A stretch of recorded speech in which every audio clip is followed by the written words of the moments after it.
Good afternoon. I slept in. Probably understandably so, because I was up very late last night, but regardless. I, was up far later than I intended. So that's fun.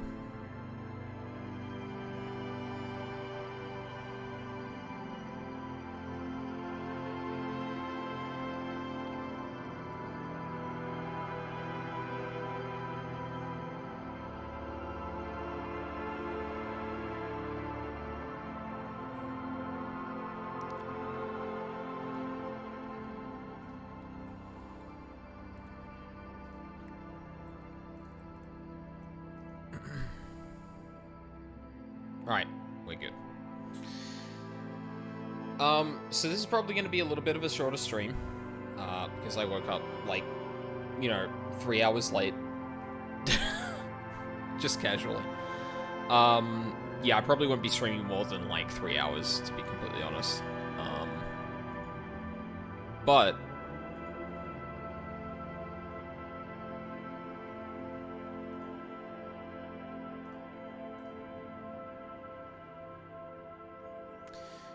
that means I only have to take one break for a stream. So there's that. Yeah, what a very apt way to approach, probably one of the most important moments in the entire game so far. Late, hungover, and incredibly fucking tired.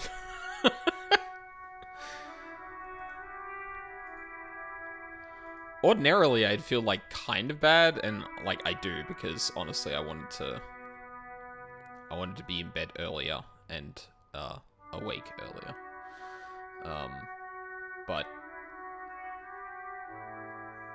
it's really just shifting around when I actually sleep, when you really think about it.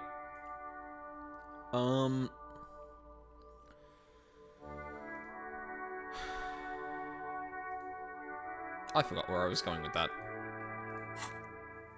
Let's double check that I don't really have anything else to do here. I'm pretty sure I checked the ice cream maker and that didn't really help. This is a nightclub thing, which hinges on the ice cream maker. This is literally the thing I'm about to do. I have no idea what to do about this. Nightclub.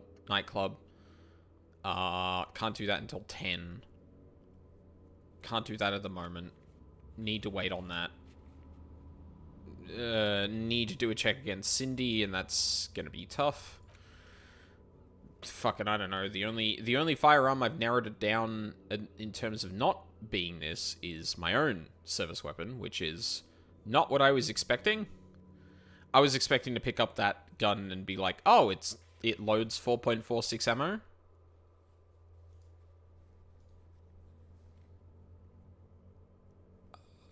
Oh. But it turns out that's not the case. Not doing this until we finalize stuff with Ruby. Not doing this at all, probably. I'm pretty sure this is actually related to the thought. 4.46 is rifle ammo, so it wouldn't be for a police issue firearm. Oh, I realized that. The thing is that Harry is such an unusual cop that I was kind of expecting an unusual firearm, just because he has, a rep and very clearly, well, I mean, very clearly isn't your regular police officer in Revachol. But, yeah. Fair, he's an odd case. Yeah, exactly. Also high Valk. Alright. Enough stalling. Let's fucking go.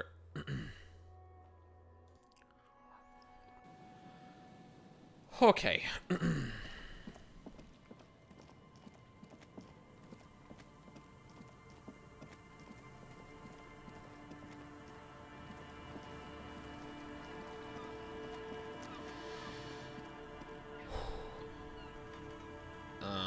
Alright, let's sort out my tools first.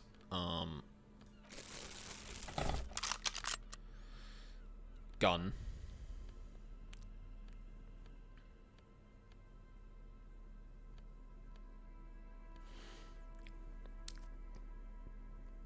That has a serious downside. Is there anything I want to wear that has physical attributes?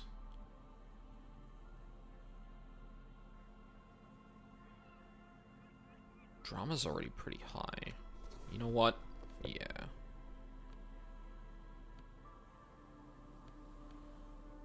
So we can counterbalance... Oh, wait, what? Need office shades. Oh, yeah, right.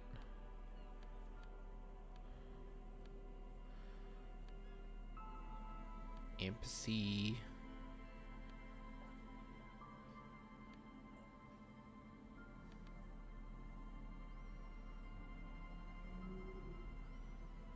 I am pretty high on visual calculus.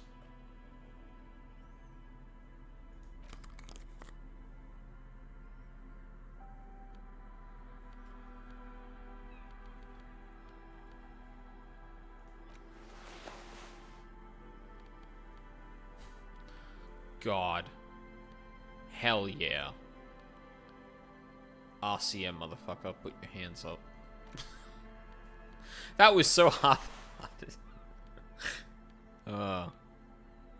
I mean, it'd be dumb not to wear this because this is only positives and no negatives.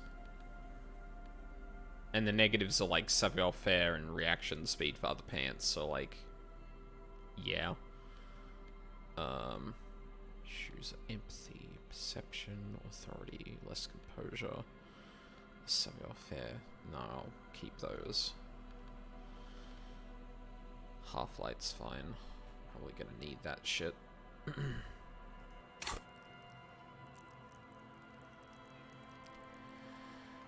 Yeah, that looks fine. Holding the gun feels natural and satisfying. It's like an extension of your arm, the polished wooden handle almost fusing into your palm. I think my hand recognizes it. It reminds you of the day you first held it, with fear and respect, hoping you don't have to use it in vain. The sun was out in Jamrock. It was so long ago. The gun, your gun, can be an item of destruction, but also creation. The Villiers-LaSalle art project. Time to shoot some beauty through the heart of Martinez.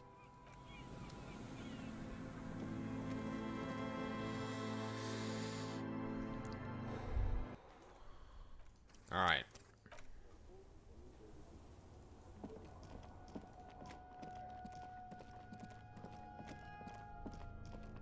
Now, am I gonna get tapped on the shoulder by, Kim again? I hope so.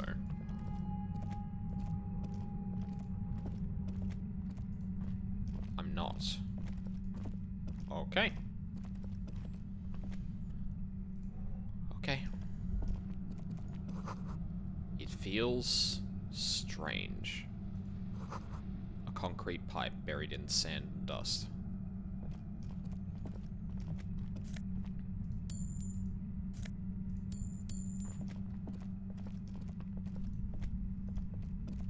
Suddenly, your entire body is paralyzed. Aggressive white noise fills your skull. A strange pain, like you've never felt before. Through the static, you hear a woman's voice.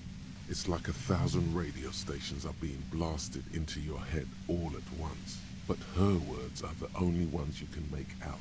I know you're feeling pretty uncomfortable right now. Don't move too much or fight it. That'll just make it worse.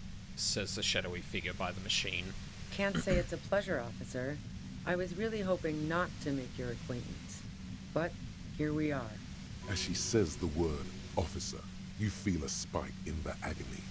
It sounds like the entire radio frequency range is screaming directly into your neural pathways. Cover your ears.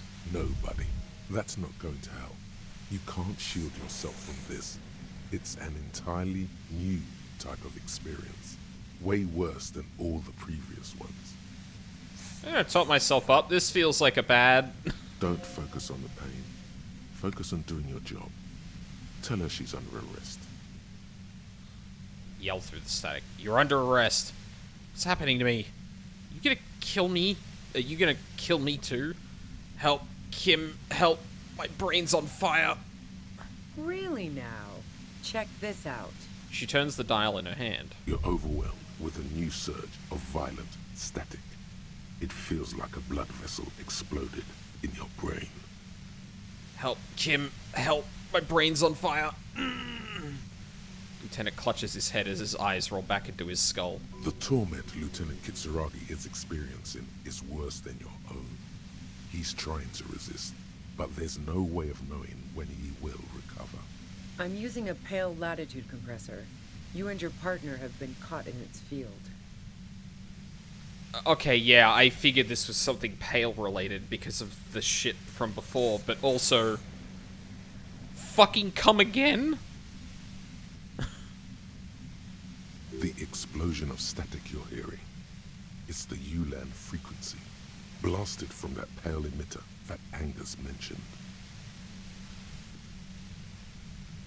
Using one of those devices used to send signals through the pale on me. I saw your equations. It's ULAN frequency. Saw my equations? You've been sniffing through my lorry, right? I expected as much. I am a bit surprised you knew what you were looking at.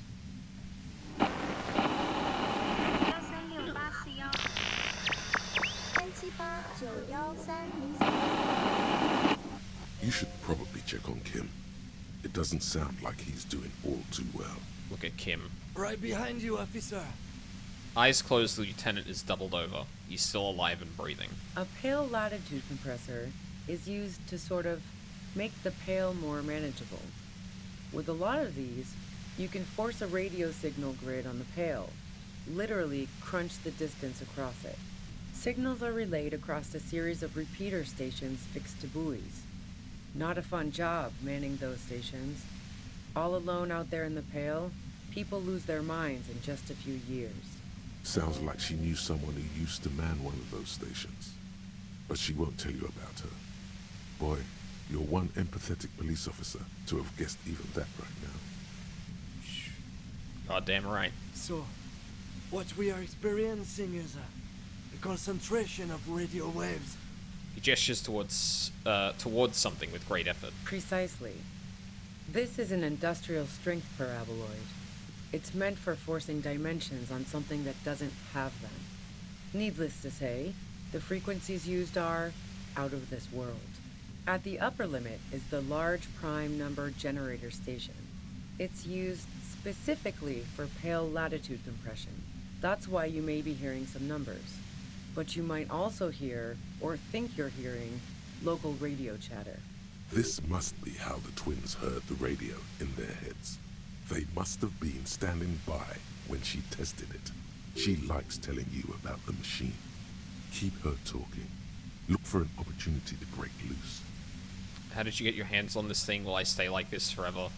Have you experienced the compressor yourself? This is all great, but let's talk about the man who was killed.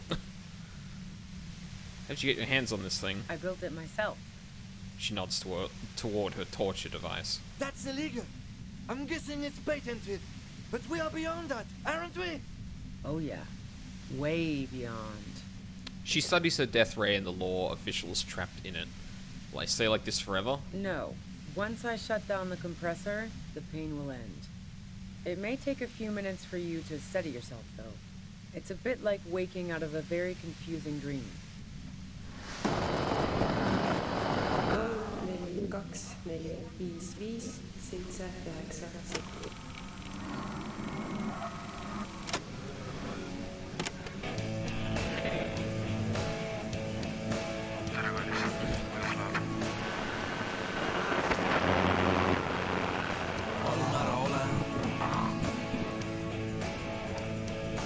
Omettini pilves.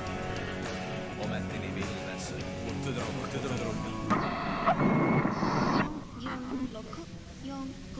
Have you experienced the compressor yourself? Yeah, I stuck my head in there before using it on you. It seemed like the ethical thing to do. Can't say that I enjoyed it. The field was weaker, but I can imagine what you're going through. Please turn it off. I can't take it. I can't take it anymore. You're big boys. You can handle it. Stop being so damn melodramatic.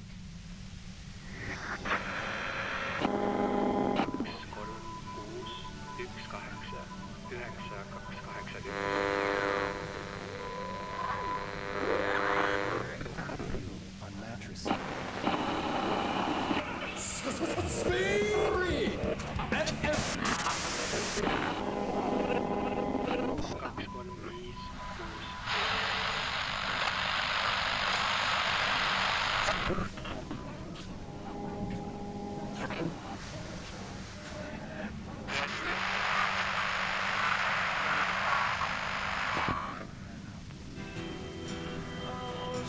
Then this... Lieutenant clutches his head, grimacing. God damn it. She regards you and Kim with sudden sympathy. Fine. I can dial it down. I've also got a gun, by the way. She steps reluctantly out of the shadows. The pain lessens. The gun she's carrying is a two-barreled front loader, not like the murder weapon. Well, it doesn't feel much better, but you can form sentences now. Thinking doesn't seem to hurt as much.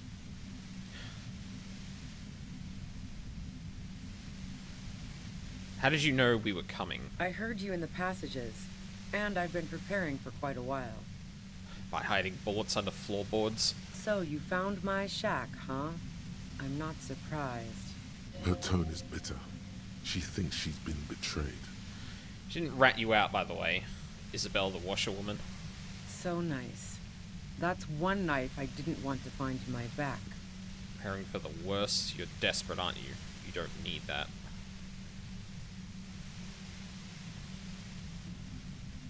You're desperate, aren't you? I was. Before I caught you in the pale latitude compressor. I'm fine now. That's her admitting the bullet was an emergency exit. Did you shoot Laylee? No, I didn't do it. I only helped stage the lynching, though I doubt that makes much of a difference to you. Who ratted me out, by the way? Was it Titus?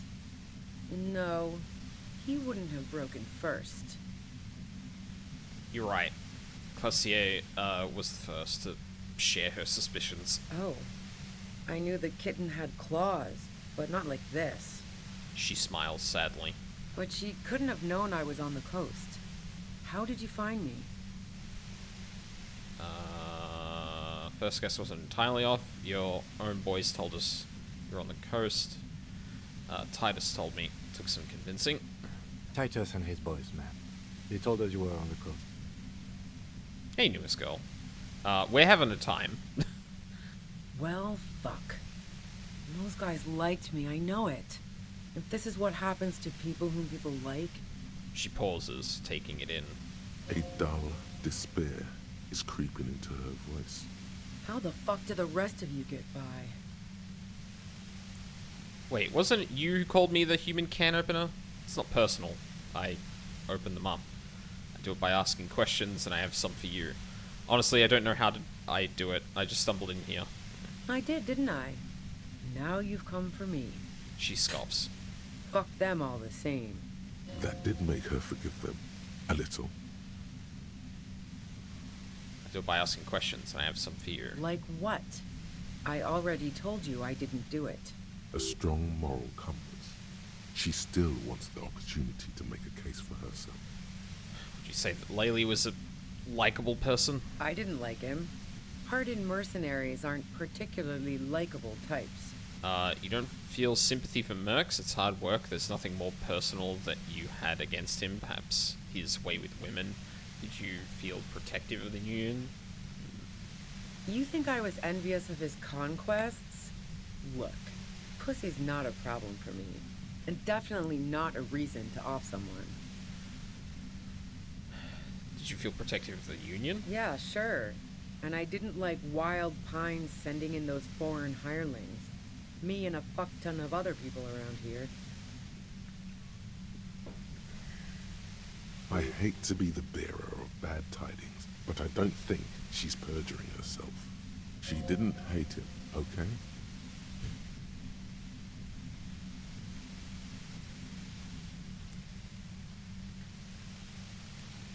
You don't feel sympathy for mercs? Plenty of broken people who don't come with that kind of body count.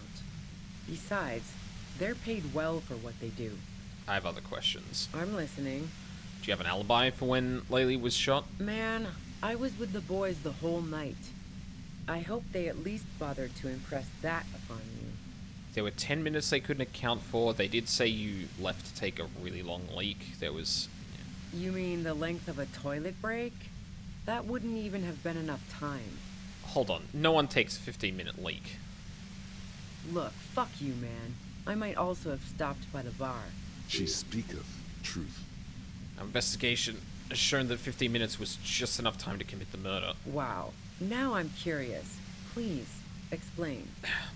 Play pinball much? Look, there's a secret way from the first floor of the Whirling to the roof. No. Not since I was 14 and hanging out in the only diner in Dardun. Haven't been into low-risk, no-reward games since moving to the city. Why? There are some mysterious pinball machines in some pretty mysterious rooms in the Whirling. And never mind.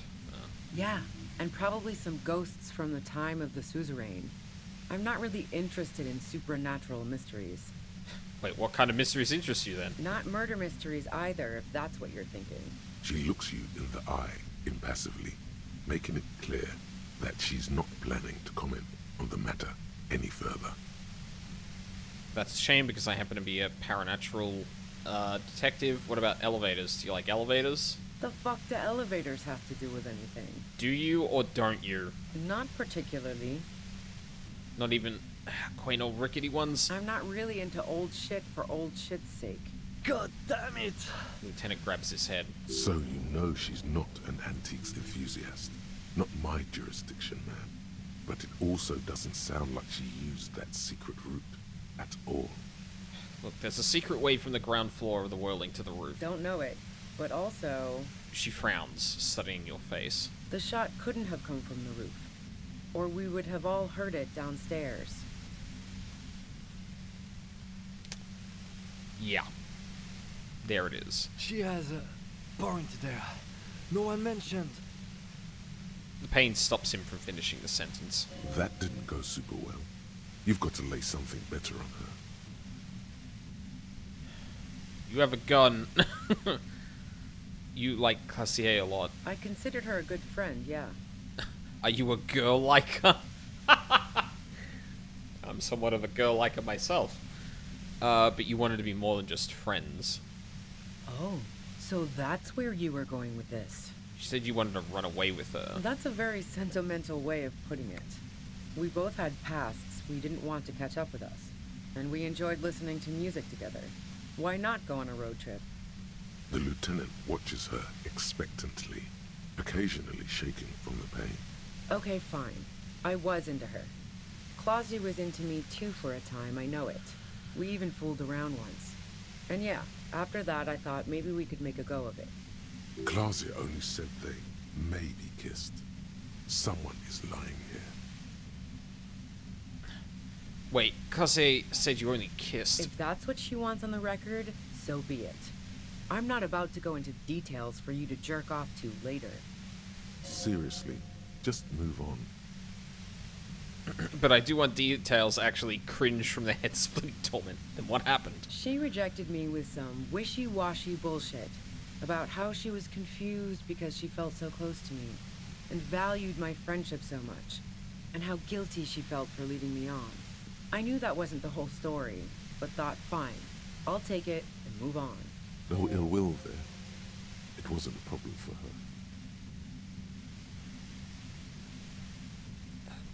Clausier said you got very angry when she started seeing Laylee threatened her. Yeah, one time when we'd both been drinking, I said some heated things about how dangerous her patterns with men were.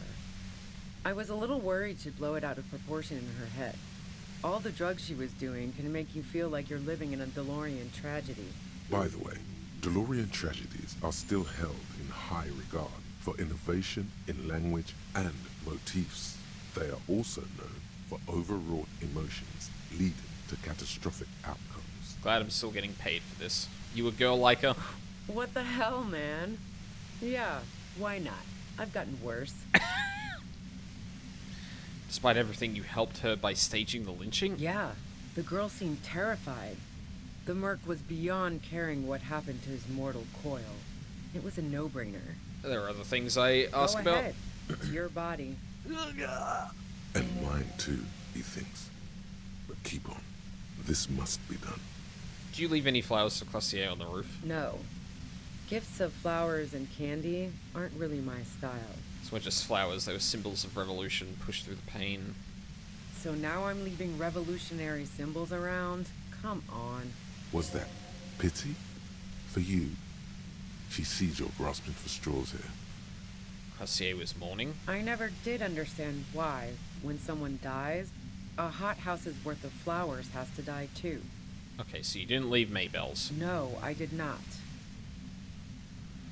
You like to hang out on rooftops? Who doesn't? Oh, you probably mean Claudia's rooftop. Sure, I've hung out there.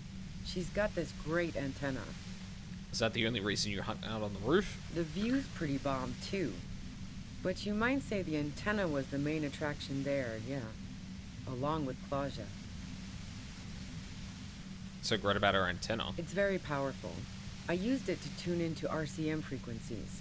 That's how I knew to be prepared for your arrival.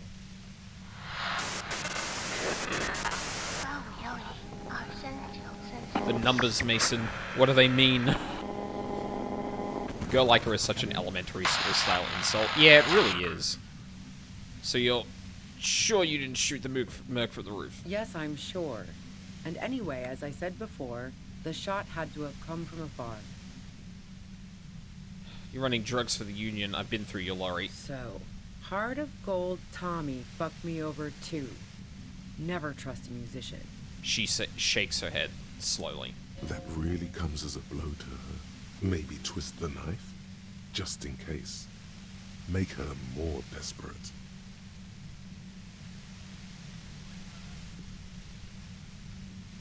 Yeah, I made him talk. Yeah, that figures. What now? You're going to arrest me for drug trafficking? She's more upset than she lets on. You're a criminal. If you're a criminal, I can't trust anything you say. That's your prerogative. You had a financial incentive to kill the merc. Man, it's to get away from all that murderous shit that I left Jamrock, my previous employer, for the Union. Huh? Lieutenant is unable to articulate his question. She deliberately avoided naming the mob she worked for. You might be able to find this out later. I got lucky being a dispatcher. Never had to do any of the really dirty work myself. This gun has only been used for self-defense against serious scum. She turns the knob down just a millimeter. But you're threatening us with it. I wish I could use my gun right now. Based on what I've heard about you, you are serious scum. She responds, holding your gaze. There's a sinister note in her voice. Even with the gun and the compressor, she's afraid of you. You have a gun. And? I see it's front loader. Do you have another gun? I see it's front loader. Sure don't. A breech loader? No. This is such a wipeout. Where did you get it? The gun store. What gun store? Trigger Happy Jacks. Really? Trigger... What did you think? That I'm going to squeal on my gun supplier? Sorry, I'm not that kind of gal. Can't quite tell what kind of gun it is. A Noctway 80 front loader. 2-barreled. Not really what you were looking for, I'm guessing. That isn't it. I know you don't like old things, but do you sell antique rifles on the side? Never really got into weapons trafficking. Especially not old weapons. They break too often, and you don't want unhappy customers among gun collectors. There's other evidence I want to ask about. Yeah, evidence. Okay, let's take a step back. Yeah? Where? More questions before doing anything. Who killed the merc if it wasn't you? How should I know? As I keep saying, he already had a bullet in his head when I got to him, and there hasn't been any useful gossip over the radio. Those rings around her eyes, her tired voice. She's been staying up late, listening in on the conversations crisscrossing Martinez. Police radio? You've been following the case? Who hasn't? You know, I can still see him there, in Clausia's room, lying on his side. He was still warm, but the bluish light coming through the broken window made him look as though he'd been dead for a good long while. What happened Sunday night? Tell me your version. She eyes you warily, as though gauging your sincerity. It's okay. We just want to... He struggles to finish the sentence. All right, don't kill yourself over it. I was shooting the shit with Hardy and the boys over a few beers, like always. Then Clausia comes in, all pale and shuddering. She sits down with a drink, trying to steady her nerves. So I grab a seat next to her. Wait, did she also seem high to you? Oh yeah, super. But I didn't think too much of it at first. I'd seen her party hard before. Claudia said you knew something was wrong immediately. No, I really didn't. She's not that easy to read. I just assumed she'd done too much blow. It wouldn't be a first for her. But no such luck. She was in some deep shit. She asked me to come upstairs. The merc she'd been going with was lying on the bedroom floor, dead. I knew she couldn't get the authorities involved, so yeah. You made it look like he'd been hanged. Claudia said you seemed to have a plan prepared when you got there. Found it weird you came up with a plan so quickly. What? No. Faking a lynching was her idea. She looks shaken. She wasn't surprised to be ratted out, but framed. Her idea? Yeah, in cold blood. It really surprised me how quickly she was able to get a hold of herself once we got up there. It was like she was another person. The party girl was gone. She asked me to help her drag him into the shower so she could wind the shower head around his neck to fake lividity. Then she dressed him while I went to get the Hardy Boys. Claudia knew exactly what she was doing. You can't remain calm under pressure otherwise. She lied to you about that, too. Showerhead. Resourceful. That's bad that she'd be so calm. Yeah. I wasn't sure whether to admire her or be disturbed. Do you think she killed Laylee herself? As I keep telling you cops, we didn't hear anything downstairs. No gunshot, nothing. It's possible she set him up or something. But even if this is true, weren't you worried this lynching might lead to... War? The thought crossed my mind. But the mercenary's death was going to have repercussions either way. Although the way things are going... She doesn't want to talk about this, but not because she has something to hide. She doesn't want the guilt. Fuck it. I'm not responsible for these people after what they did to me. If you didn't kill him, why hide? I saw you roll into town. I wasn't about to stick around for questioning by a goddamn La Puta Madre agent. You mean La Puta Madre agent? Yes, you. Everyone says you're his peon, his human can opener. Through the sudden sharp pain in your head, you hear the lieutenant mumble something to himself. Fucking hell. And why me? You hear through the white noise. It's especially bad suddenly. Felt like a vein exploded. Who's everyone? How do you know this? Everyone in Jamrock. The cops, the criminals. Why do you think I'm holed up in here with a goddamn death ray waiting for you? If she knows that about you, she must know your real name too. Tell me what's my name. If you know that about me, you must know my name. Fuck yeah, I'm La Puta Madre agent. You better let me go. Harry Dubois. One corrupt motherfucker with the disco pants and a funny tie. Agent to La Puta Madre. So she knows your name. That doesn't mean you're on the tape. Criminals make up bogeyman stories about cops all the time. I don't know. Sounds pretty convincing to me. Shut up, Half-Light. Puta Madre. I've heard of La Puta Madre. He's dangerous, right? Is that a joke or a threat? I'm guessing both. Sorry, I know I'm supposed to know all about this, but I lost my memory. No, that was a real question. Yeah, sure. She doesn't believe you. I'm sure La Puta Madre himself will explain it all to you soon enough. What did you do to this Madre anyway? You've been to my lorry. You think the biggest player in Jamrock appreciates competition? And now I have Harry Can Opener in my lair. Fucking Titus. You think the biggest player in Jamrock? Oh, fuck. She's not going to change her mind that easily. She still perceives you as a threat. Wait, one thing, possibly small, but she said you rolled into town. Was that you singular or plural? She might know something. When I came into town, was there anyone with me? Yeah, you had your death squad with you. What happened to them anyway? Who's in this squad? Well, it wasn't this scrawny dude. You had 2 guys and a lady. The guys looked pretty buff. Lady wasn't bad either. Wait a minute, did I roll in with the fucking mercs? What else can you tell me? One of the guys seemed chipper, a blonde. The other had a brooding something or other about him. And the woman was the only one in uniform. All were carrying. Okay, maybe not. To be fair, everyone knows about the lynching. If that was actually connected, I feel like that would have been a bit more obviously portrayed, but... That sound about right? No idea who these people are. Literally. Satellite Officer Vic Mayer looks out of the window grimly, then puts his coffee down and turns to Patrol Officer Minnow. We could either take a room here in the whirling or go home for today. Let's go home, Jean. Nothing's going to happen today, she responds quietly. Jean takes his blonde wig off.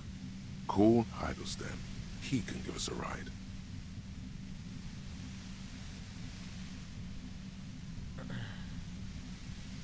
think I know them, they're in Martinez.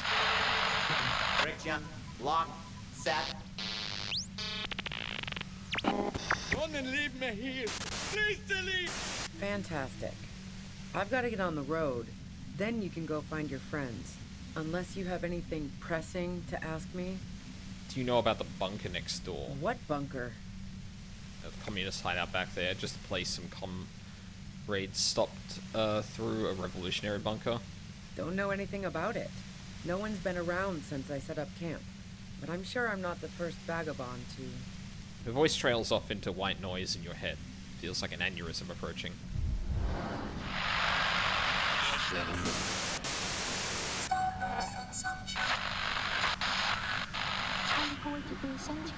You've got to act soon.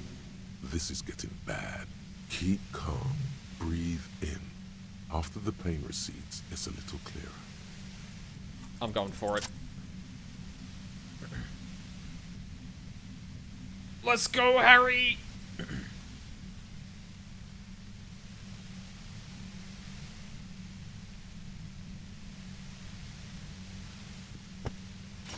You did it. The compressor lies broken on its side. It's quiet in your head again. It still hurts like hell, but... You okay, Kim? All good, officer. She looks at the machine, assessing the damage. Her hand trembles. Oh, fuck it. She puts the barrel of the gun in. Oh my god!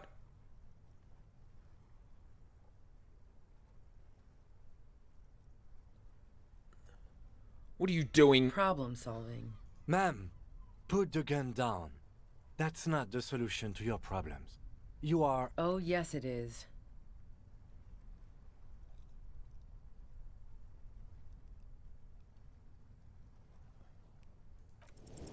You should know the words to say. You've been here yourself. So why is it not coming to you? Why am I standing here like an idiot? Because you've been going around pointing a gun at yourself, trying to answer the same question in vain. Her finger squeezes the trigger now. But she doesn't deserve to die like this. No, wait. Finally, it comes to you. A way to connect with her.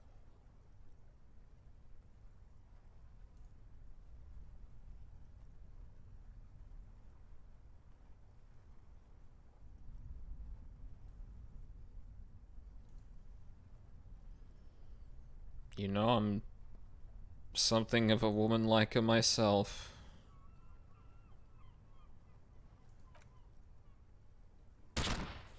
She flashes you an incredulous grin. Then she exhales sharply, shakes her head, and pulls the trigger. You watch as her brains trickle out through her neon hair.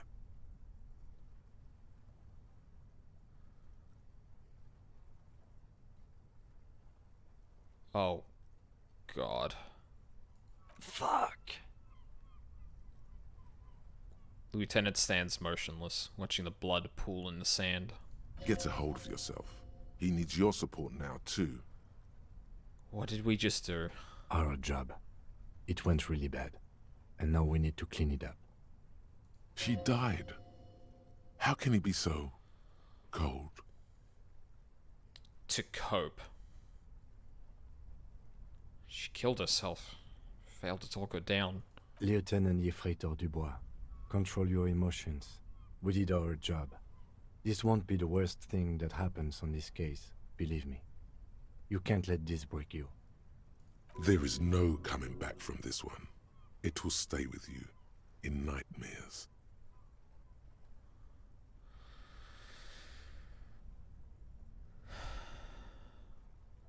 Okay. Okay. What do we do now? We clean up. It may take days for processing to pick up her body. We need to move it somewhere. That tent there. He squints into the darkness.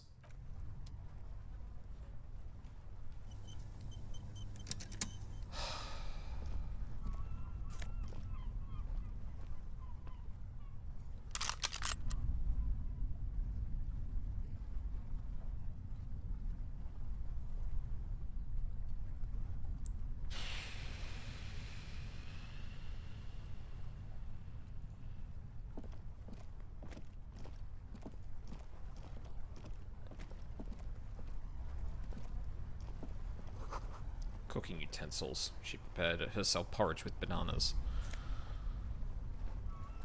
Oh, thank God. I was gonna say I burnt through all this shitload of health stuff to just there. Dark water trails into the darkness. There is no way out.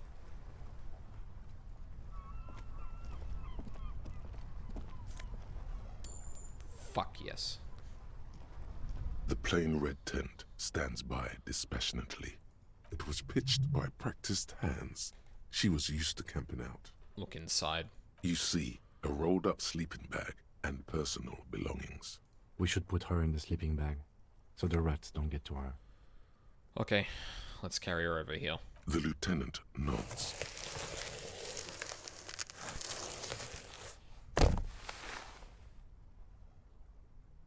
There she lies, cocooned in the sleeping bag, surrounded by empty cigarette packs, books, and half-read magazines. I'm not gonna lie.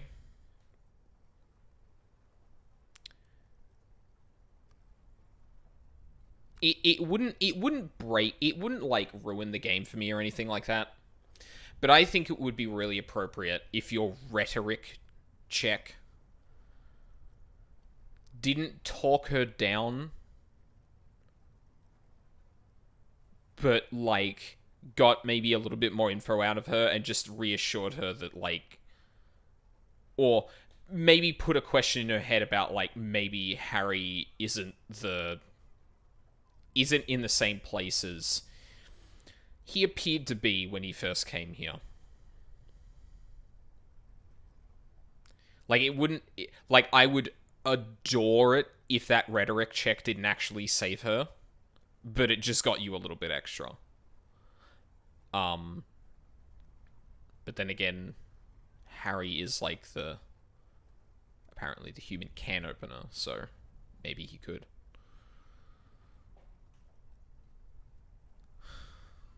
Magazines. You should look through them. Sift through the books and magazines. Assorted soft covers, mostly pulp horror. A motor carriage lies buried in the snow on one cover. On another, a ghost airship. You also see a collection of radio enthusiast magazines. See anything? Sift through the magazines. The lieutenant peeks in over your shoulder. Rager Monthly, Journal of Material Science. More Technological Digest.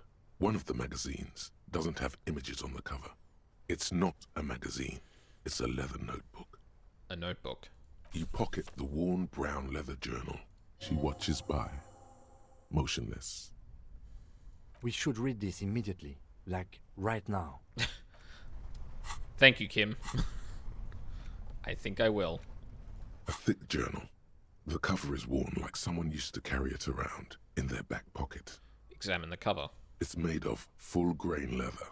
The lower left corner of the back cover sports an embossed brand name. Schneller. Schneller is a stationery brand from Gottwald, beloved among architects and engineers. She had good taste and must have taken what she recorded here seriously. Fuck, I probably could have put something into rhetoric before I did that check, but I'm living with the decision. Unwind the strap. The journal falls open. About 2/3 of its ruled pages have been filled. Study the handwriting. The large cursive of someone who writes quickly and confidently, perhaps too confidently. Many phrases and even paragraphs have been crossed out, with tiny corrections scrawled above and in the margins. Flip through the pages. It's a mix of logistical notes, diagrams, and personal reflections, all dated. We could learn a lot from this. What kinds of logistics? Hard to tell exactly. It's mostly noted down in code. Looks like contact information, quantities, directions. There could be useful information about local operations in those notes. We have a junior sergeant at my station who's good with codes. I can give this to her after we finish this. Professionalism is his coping mechanism. What are the diagrams of? Esoteric radio technology. The most recent ones probably pertain to the latitude compressor, sketches, calculations of distance and density. You make out a familiar spiral shape. Anything personal? Short, wry observations of people and places. Probably a way to pass the time on the road. Also, what appears to be attempts to sort through some difficult decisions. There are a few passages with many questions in them. How far back do the entries go? The first entry is from August 2nd of last year. It reads simply, I know my position is precarious. All I can do is make myself as useful as I can while looking for a way out. Remember, no one is indispensable. What did she write the day Laylee died? Nothing on March 4th. March 5th, though, well, that's bound to come back and bite me in the ass. I'm bad at this. Loyal to a fault. But that's another matter entirely. You have no idea what she means. These are personal notes. Don't expect to understand all of it. Anything about La Puta Madre? That name isn't mentioned as far as you can tell. Small wonder. Would you talk about La Puta Madre in your journal? You do see an M, though. La Puta Madre. M is mentioned on March 9th and March 15th. Read the entry for March 9th first. Great. M's peon is coming to town, no doubt to investigate the lynching. But also, I feel it in my gut to finally put a bullet in my head while I'm napping in my lorry or on a smoke break. Well, I won't stick around just to twist my own neck by constantly looking over my shoulder. Then again, isn't that what I've been doing ever since I got the call? Things played out just as she had feared, except you didn't shoot her. It's in you to do something like this. Kill her. Physically, at least. You could pull the trigger if you had to. What a coincidence. Is it? Can you be sure? What if you are secretly being manipulated by La Puta Madre as you pursue this investigation? What if he wiped your memory on purpose?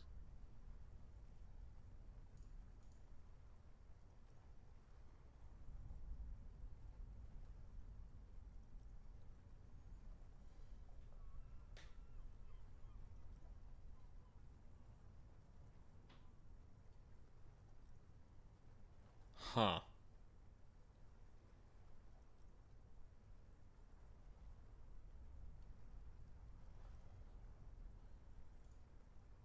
On purpose. purpose? That's pretty far-fetched. Doesn't make it untrue. Read the entry from March 12th. So that's 3 days later. Been holed up here for 3 days now.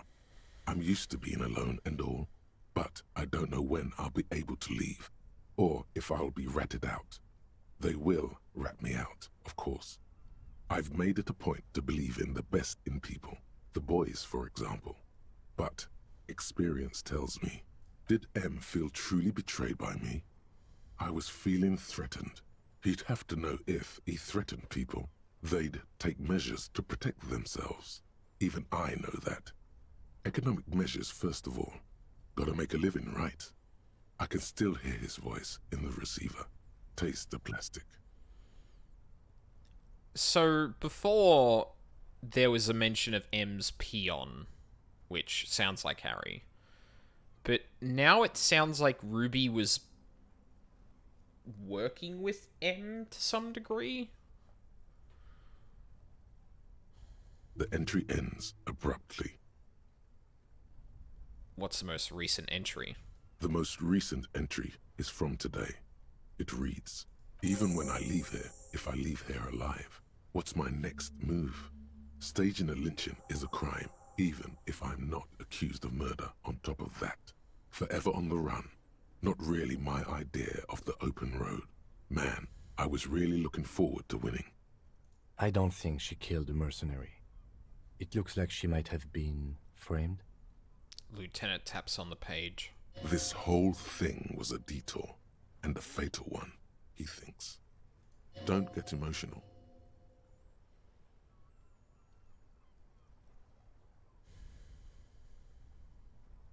Okay. What do you mean framed? By the Hardy Boys? By Classier? By us? Kim, am I really a La Puta Madre agent? No, I don't think you are. Ask someone in your precinct if you want to be sure. I feel like they might be a little biased to that, Kim. Just a hunch. He truly does not believe you are. Perhaps he shouldn't be so trusting. His trust is well placed. You aren't. You can feel it. Then who do you think killed the merc? Classier was the one who pointed the finger at Ruby. Perhaps she was trying to steer us away from herself, or... He stops to think. But no one heard the shot. maybe she had an accomplice. Either way, we need to keep an eye on her. One thing is for certain. We have business back in the whirling and rags. Questions to ask. We should get to it. Don't believe in yourself, believe in the Kim that believes in you.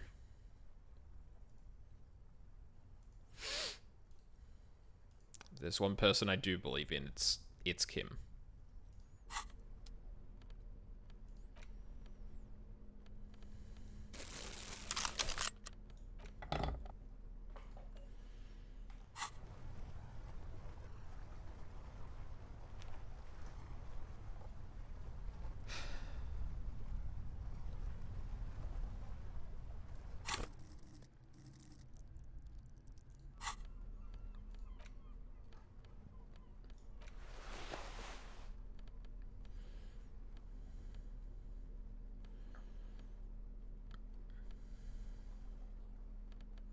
Hopefully Kim doesn't...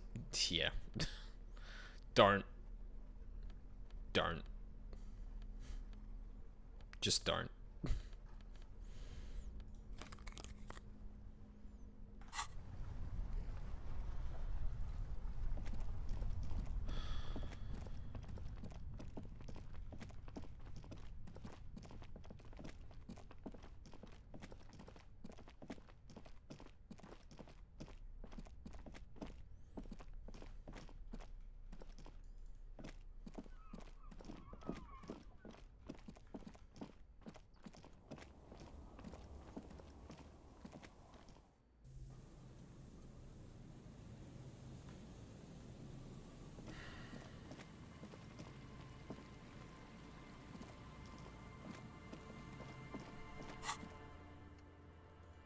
Are you La Puta Madre's peon? Ruby said you were a notoriously corrupt cop. That's why she was scared of you. When you get the chance, call your station, find out more. If you dare.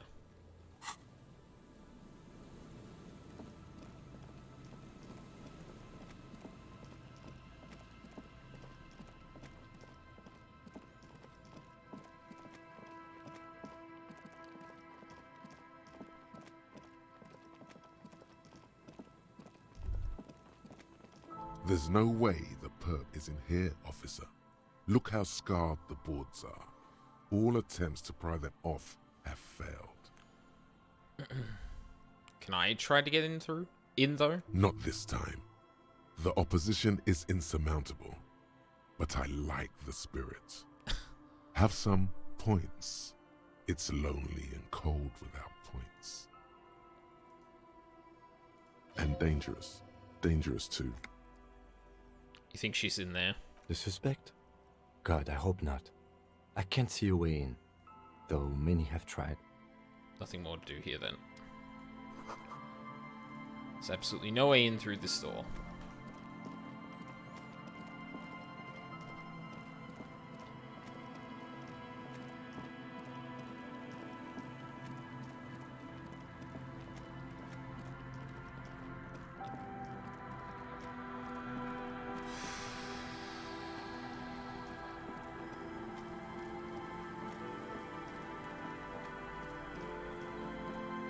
God, I really wish it didn't have to end that way.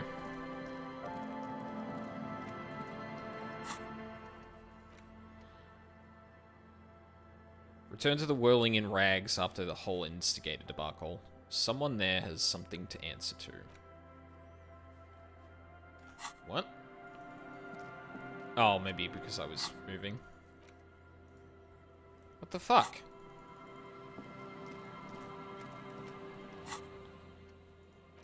Oh, maybe it's disabled walking, maybe. Or maybe it's disabled teleporting. To make sure I walk there.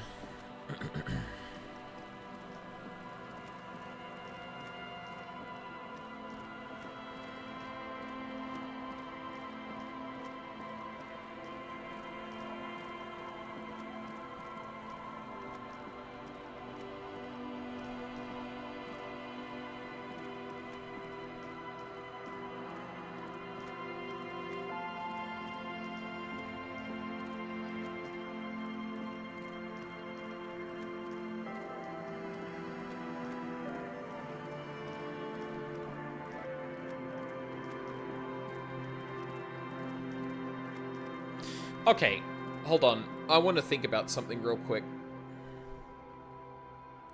So Ruby said we came in here with 3 other people. Now, I could probably presume that there's 2 different groups that could be. One of them is the mercs. The other is the police officers. Or people from my precinct. Now,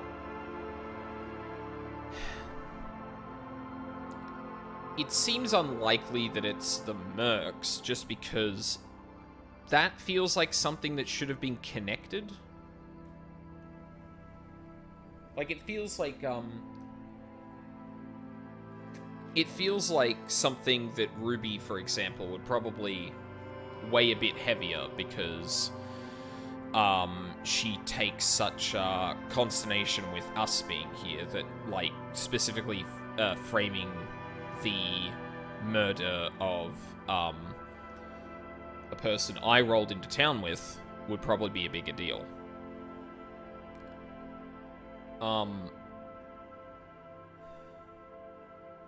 So I don't think it's them. I think it must be the police.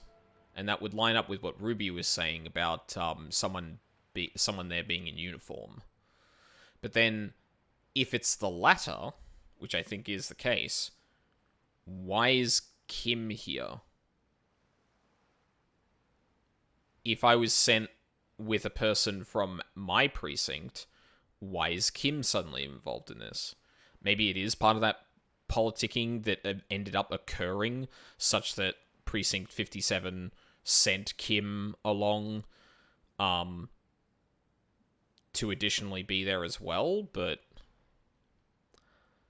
something about that doesn't quite line up.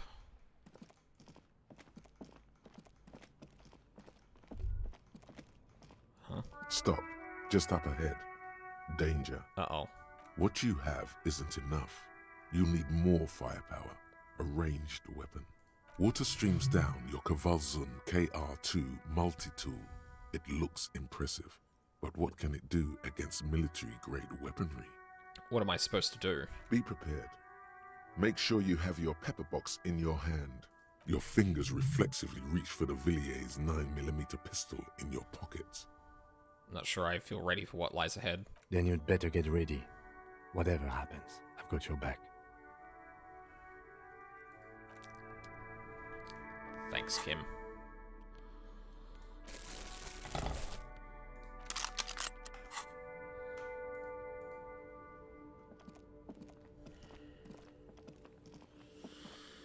Oh, shit.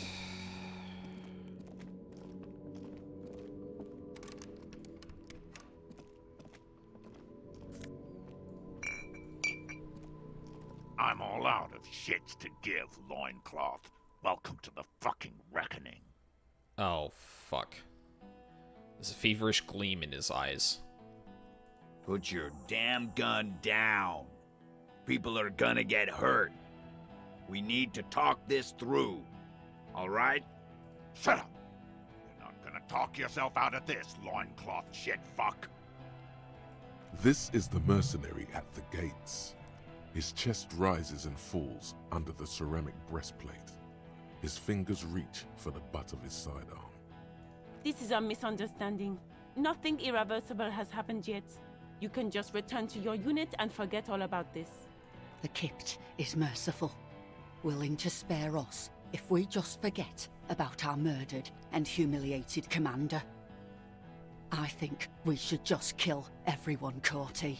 Her tone is frighteningly emotionless. You are all drunk. Come to your senses. You won't gun down 7 people in the middle of the street. This isn't a frontier town or a jungle outpost. Easy, Lizzie. Let me handle it. I know guys like this. I'm sure we can come to a peaceful agreement. Ain't that right, fellas? Peaceful.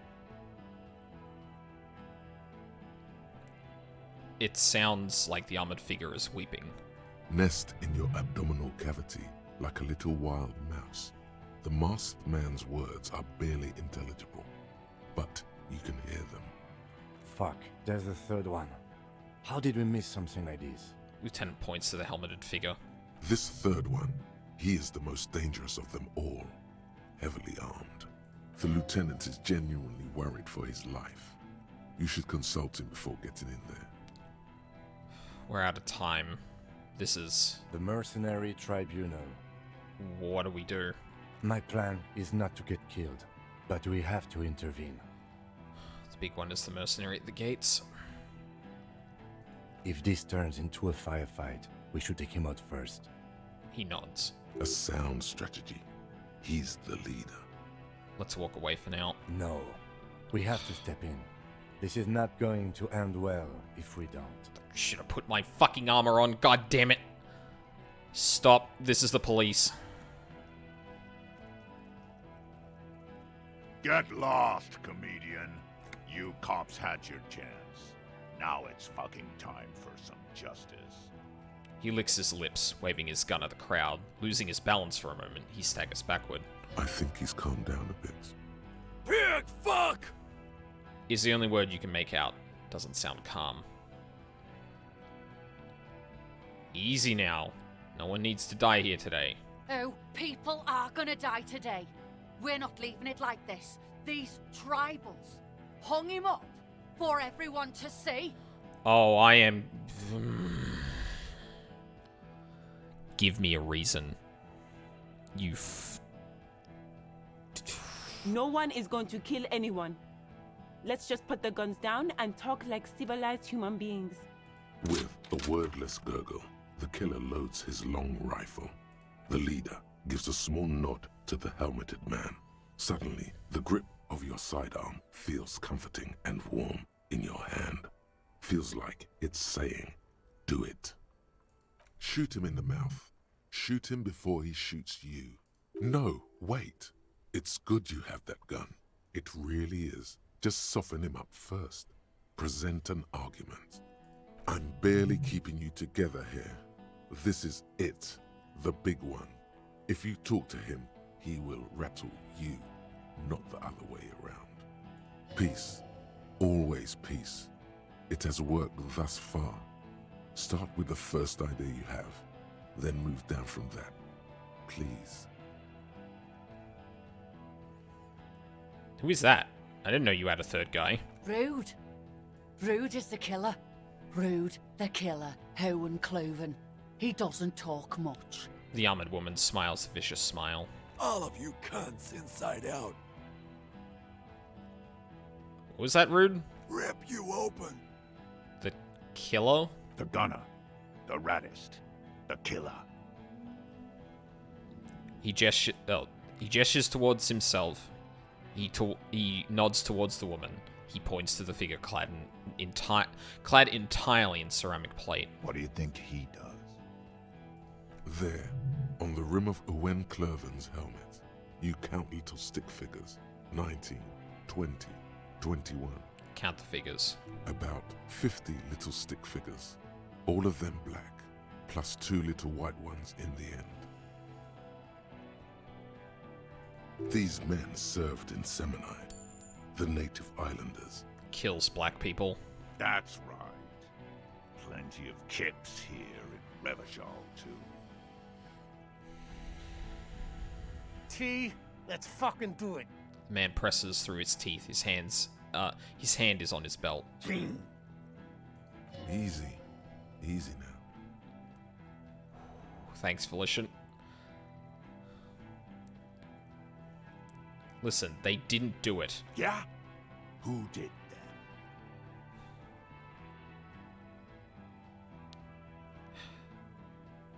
Wait, I just need a little time to figure this out. Time. You had time to fuck around in that church, to run errands for your union chief. I saw you. Time is up, Loincloth. Give me a name. Now! It was someone else. Someone who's not here now. How fucking convenient. He gives you a drunken stare, then puts his hand on the gun. He was shot from a great distance. A sniper did it.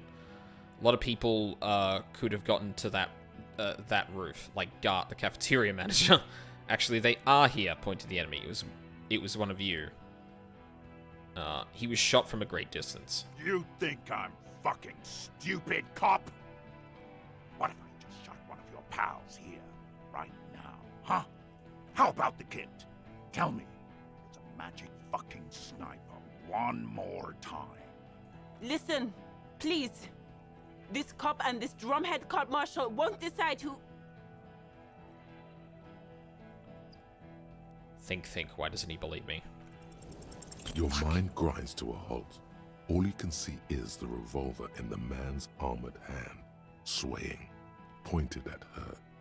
You move your mouth like a fish gasping for air. No, she wasn't even there. He pulls the trigger. A plume of smoke erupts from the muzzle.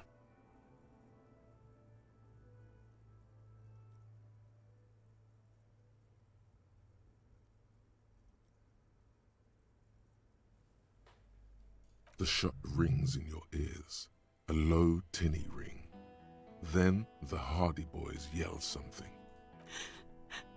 I'm okay. I'm okay. The woman grabs her left side. She's down. Her white shirt soaks a blood red around her abdomen. She gasps for air. She's not. She's bleeding out. If she doesn't get help in 10 minutes, she'll die. Fuck this. Man starts pulling something out from his pocket. Gene! Cancel Lizzie! Now! The big man raises his hand. He wants you to open fire on the mercenaries before he does. He's waiting for you and your partner to be the shield. Talk about the hangman. Of course. Nothing bad. Fuck! Talk about his dead friend. He seems stable enough to take it.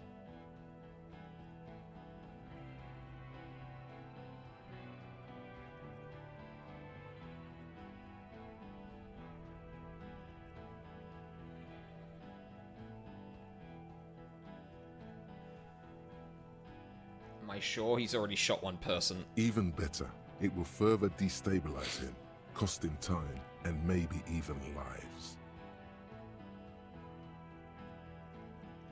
I feel like I got to know your dead friend during our investigation. Don't fucking talk to me about my brother, Loincloth. He squeezes the words out from between clamped lips, his hand on the pistol. Okay, yes. Immediate failure. Things are worse now. He's observing your every motion carefully. Wild Pines rep does not approve of this. You think I care what that company cunt thinks? He isn't laughs. just boasting. He really doesn't care. Back out of this now, or it'll get bad. Okay, let me just say one thing. Fucking waste this fuck! The woman squawks. Ignore her. She's not the main threat yet. Oh, this is bad. Oh, this is really bad.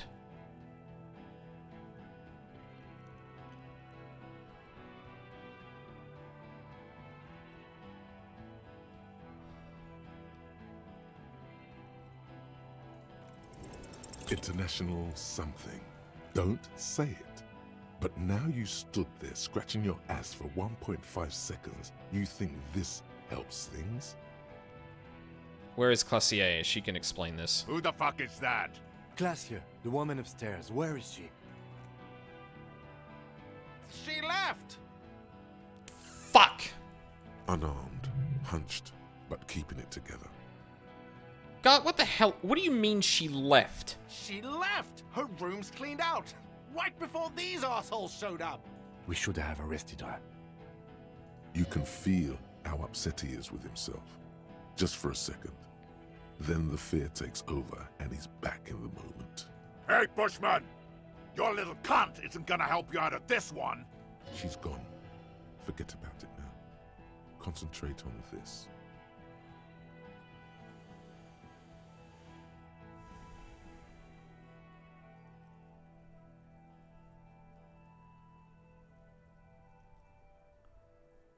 You're all drunk. Look at yourselves. Yes. So what? Your judgment is impaired. You'll regret this. Nah. I'm clear as day. Fucking government-ordained super soldier. Enough already! What is this? We didn't come here to fucking chat! The woman's voice is furious. Interrupt me again and I will execute you on the spot, Lance Corporal. The outburst is accompanied by yellowish saliva around his mouth. Go for it.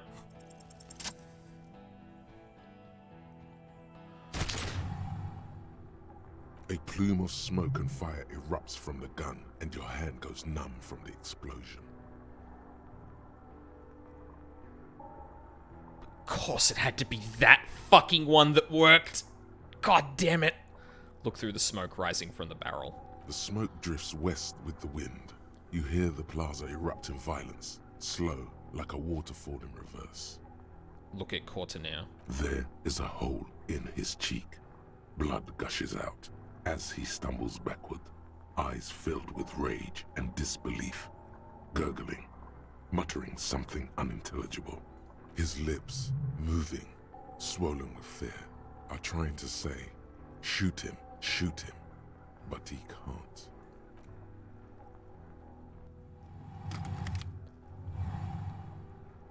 To your right, the killer raises his rifle and takes aim at you. His moves are steady, but the long barrel of the rifle sways slowly. An Easter AR-FA-7, built for taking out light armored vehicles. It will devastate you. Kim. Where is Kim? From the corner of your eye, you see the lieutenant raise his pistol and aim it at Rude. He's trying to find a straight line of sight before the rifleman can take you out. In the background, the leader staggers. Blink. Think. You stare down the barrel of the gun. You see Rude's mask behind it, his eyes in the slit of the helmet, like a camera lens, focusing on you. 0.4 seconds remain. There are 6 little black dots in the tip of the barrel, like a honeycomb. This is a knock cannon. It shoots 6 rounds in one pull of the trigger. Is there anything we could use to protect this frail body? That gun will tear us to pieces. He's drunk. Drunk fighters overcorrect. Move right, he aims further right. Get him to overshoot. A full suit of armor can't be too agile. You can shift direction faster than he can. Titus, behind you, must be aiming at him right now. Don't forget, there's additional reinforcements. Just survive this. The shot rings and you stumble.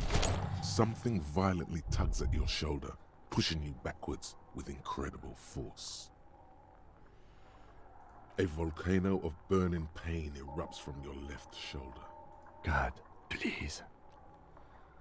The lieutenant says, quietly, without trembling. He aims, face pale. He's aiming for the eye slot in Rude's helmet. An extremely difficult shot. He has to. The rifleman will fire at you again. Then, 2 shots ring at once, and you hear a scream. But you're too hurt to see who got hit. Kim, did he hit the rifleman? Blood gushes from the helmet's eye sockets as Rude staggers back, disoriented. The sounds coming from his helmet are not human. Let's go, Kim! An unbelievable shot from the lieutenant. Oh god, that piece of art where Kim says God please just made so much sense. Who screamed? Glenn, dying in a puddle of blood behind you. His mangled torso has 2 gunshot wounds. Blood gushes out of them like red geysers. Oh God, watch out. You see 2 crazed eyes stare at you through all the smoke and the panic. With blood gushing from his face, the man raises his pistol at you. Then he squeezes the trigger. Look him in the eye. The look of vengeance, framed in blood, lips shaking. This is the last thing he'll do on Earth. But he will do it. He is your end. Here it comes. Death. Evade.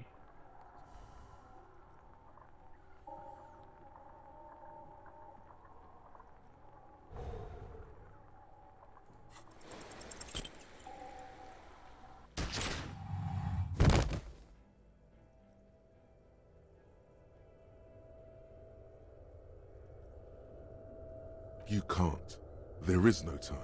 Something inside your pelvis explodes. Your entire lower body is on fire, and your legs can't support you. You fall down like a rag doll. The pain is too immense to scream. It pushes the air out of your lungs. Everything goes dark. A distant blur as you recede into it. Listen through the darkness and the pain. The Hardy Boys are screaming, fighting, dying. Someone jumps over you. Nearby gunfire shatters glass. Stop! The cop! Protect the cop! He's down! Bless you, Titus. Touch your lower body. Feels slick and warm with blood. The pain is too strong to know what has happened there. Even clutching to your consciousness takes everything you got. What parts of me are missing? Most of what's down there. Oh god. It's all gone. Open your eyes now. You have to see what's happening. No. It's just a fear. Even if... Who cares? No one wants you anyway. What do I see? Nothing. A persisting darkness. Dancing lights of pain. Distant shadows cast by them. Like a hellish play. You're bleeding out. Out of it, a silhouette appears, crouching over you. You hear a familiar voice filled with urgency and fear. Of course I get gunned down and die. Sorry, fuck. Kim, I lied about not remembering who I am. I made it up. I remember everything. It's a white shadow that smells like apricots. It's always there. Of course I get gunned down.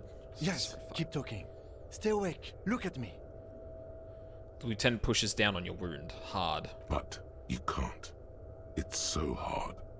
Your eyelids grow heavy, and the sounds ever more distant. And a cold comes over you. The lieutenant, too, is somewhere far away, almost gone, when suddenly you sense something behind him. A slender white shadow towering. Someone stands there, raising her pistol at him. The lieutenant does not see it. He's pushing down on your wound with both hands. No, Kim! No, you say, and hand out your firearm to him. Your hand trembles and your eyes are full of fear. That's all it takes. There is no room for hesitation. The lieutenant moves like a spring unloaded. He grabs the gun from your bloody hand and fires behind him. You hear a faint scream, a woman's. Then the sound disappears, like someone pressed stop on the tape. The woman is gone. So is Kim. Then the whole world. Fall into total darkness. This is death. One more door, baby. One more door. Will I be a ghost now? Brother, you already were a ghost. Up there screaming along with all of them, scaring each other, haunting each other. It's the living who are ghosts. The dead are silent. They don't rattle windows or write letters in blood. The living do. Leave them behind. Rest. No, let me back into the fight. The fight? There is no fight. The fight is over. It was lost 1,000 years ago. You have laid here forever. Keep falling deeper. Take the door. He's not taking it. His body is not taking it.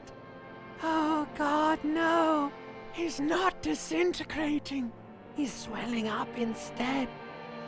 Of the hours, hurting, moaning in his sleep, and rotting, and being disinfected, and smelling of drugs, and feeling saliva in his mouth, drifting in painkillers, thrashing in his wound sleep. He can't go. Not before the case is solved. There is a radio in the distance. A radio of the world. Playing sounds. Good morning, Elysium. Soon you will return to the world. You're thirsty. Reach for the glass of water by the bed. The world is still there. Sleep some more. Me this morning. Hours turn to days. Soon we will get up again and go through it again. Finally we know what the infernal engine was outside. The clarion call. The engine of a Caprice Kinema. No, it was him. He is the infernal engine. Can't you see? He never stops. He only gets worse.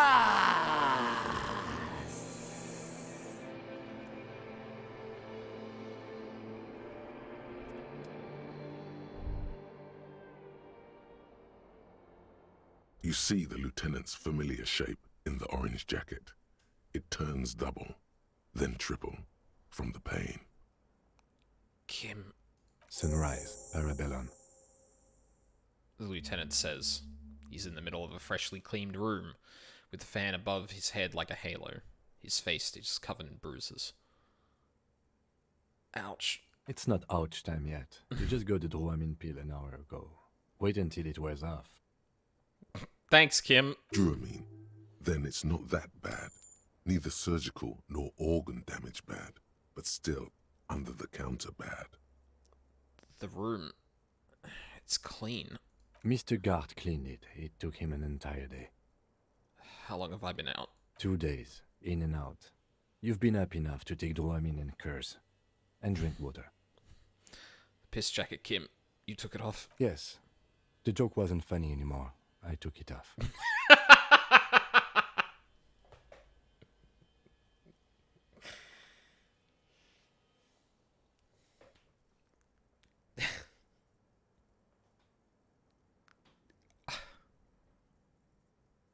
God damn it, Kim.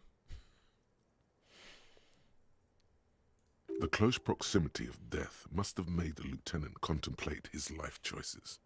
He's done with the jacket. What did you say? Sunrise? Sunrise parabellum. Sunrise, prepare for war. It's an old revolutionary saying. My gun. It's engraved on it. It served you well. Is it war today? The gates of the harbor are boarded up. The streets are a little more empty. Apocalyptic violence is yet to erupt, I am relieved to say. He looks out the window. I think we may have held it off, for now. Barely. Good. Yes, we have also completely failed. But that's okay. What happened? What happened? You shot the major in the face. A firefight ensued. Is he dead? Yes. A blood-stained killer. Swallow. As retaliation, the rifleman shot you. He hit. With his carabine. I was looking for a clear line of sight. When I found it... He sounds a tiny bit sorry he did not find it before you got hit. I shot and wounded him, while Glenn took a bullet in the spine. It was meant for me. He did not survive. There's a pause. This is not the first person to die in his place. He goes on. Titus, Fat Angus, and Theo charged. Angus and Theo did not make it. They both died before they made it to intensive care. Titus survives. So do Alain and the musician. I forget his name.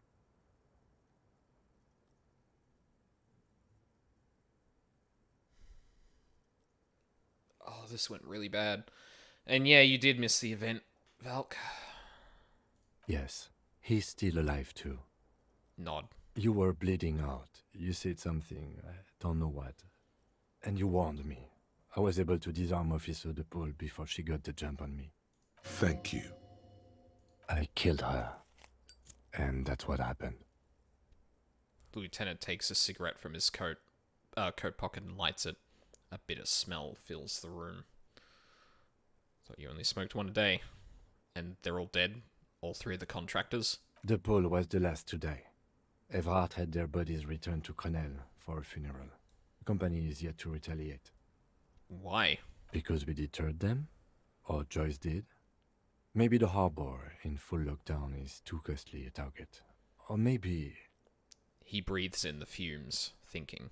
Maybe they are simply taking their time and will attack soon. I don't know. How many casualties on the Union side? Total? 5. Glenn, Theo, Shanky, and Angus. The fat one. He took a lot of bullets. There's a pause. And Elizabeth too. Elizabeth Beaufort was her name. The gardener. Fuck. She did not make it. No, she bled out before Evrard's surgeon could help her. Evrard sent his personal doctor, but a costly loss for the Union. She was being trained for leadership. I would have presented the theory better to their leader. She never had a chance. She should not have been there in the first place. There was no way to convince them. Stop this line of thought now. You're too broken for ghosts. Oh, you had slightly different death count than I did. I wonder if you can save everyone. Yeah, that's a very good question. That does make me wonder, because I wonder what... Yeah, like, that... Because I like the idea that the conflict was inevitable, but... Again, I really like the idea that the roles in this... That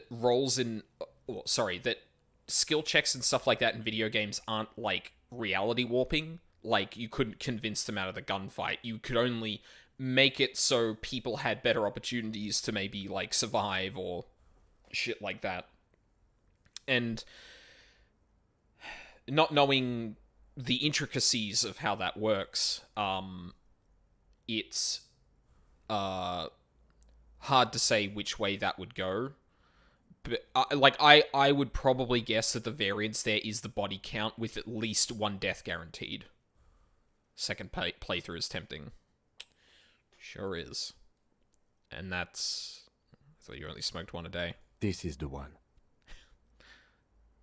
And that's... All.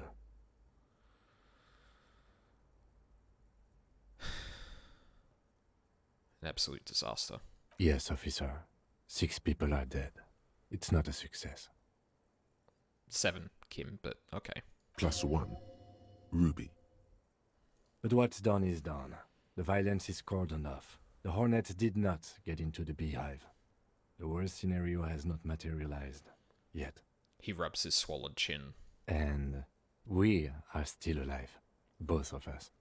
He smiles. He did not expect you both to survive once you stepped between those two armies. His smoking, his hunched back. You have it worse, but he took a real beating. That cigarette has medicinal purposes. How bad am I hurt? Pretty bad, officer. You've suffered 2 wounds. The first is below your shoulder. The bullet passed through your shoulder blade, luckily missing your lung and heart. The second shot hit you in the thigh, the left quadriceps. No major arteries were nicked, but the bullet had to be removed. Bacterial infection was treated with mercurochrome. He points to your leg. Can I walk? We will see. If it's possible, then by pure willpower alone, you are going to have to become a psycho-locomotor. I'm a psycho-locomotor. Good. You'll need to be. Whatever that is. Has anyone from my station been to see me? No. A man and a woman sit in the front seat of an armored motor carriage. The woman is driving. The man lights a cigarette. Jean Vicmer is his name. The asphalt vanishes under the wheels of the machine. Ahead, harbor cranes rise to the sky. Back to that shithole, he says. They don't care about me at all. I called your station after the fight. The injury was logged in. They told me they've sent officers to join you on the site. Odd. You haven't seen any, have you? I'm sure they're worried about you. There's a pause. If not my station, then who treated me? I did. Thank you. No need. Are you hurt? Not very. I have a concussion from that woman beating me with the butt of her gun. I tried to not move too much. Things would be worse if you didn't warn me. Thank you. I did not see her coming. Stupid of me. Okay. Get up.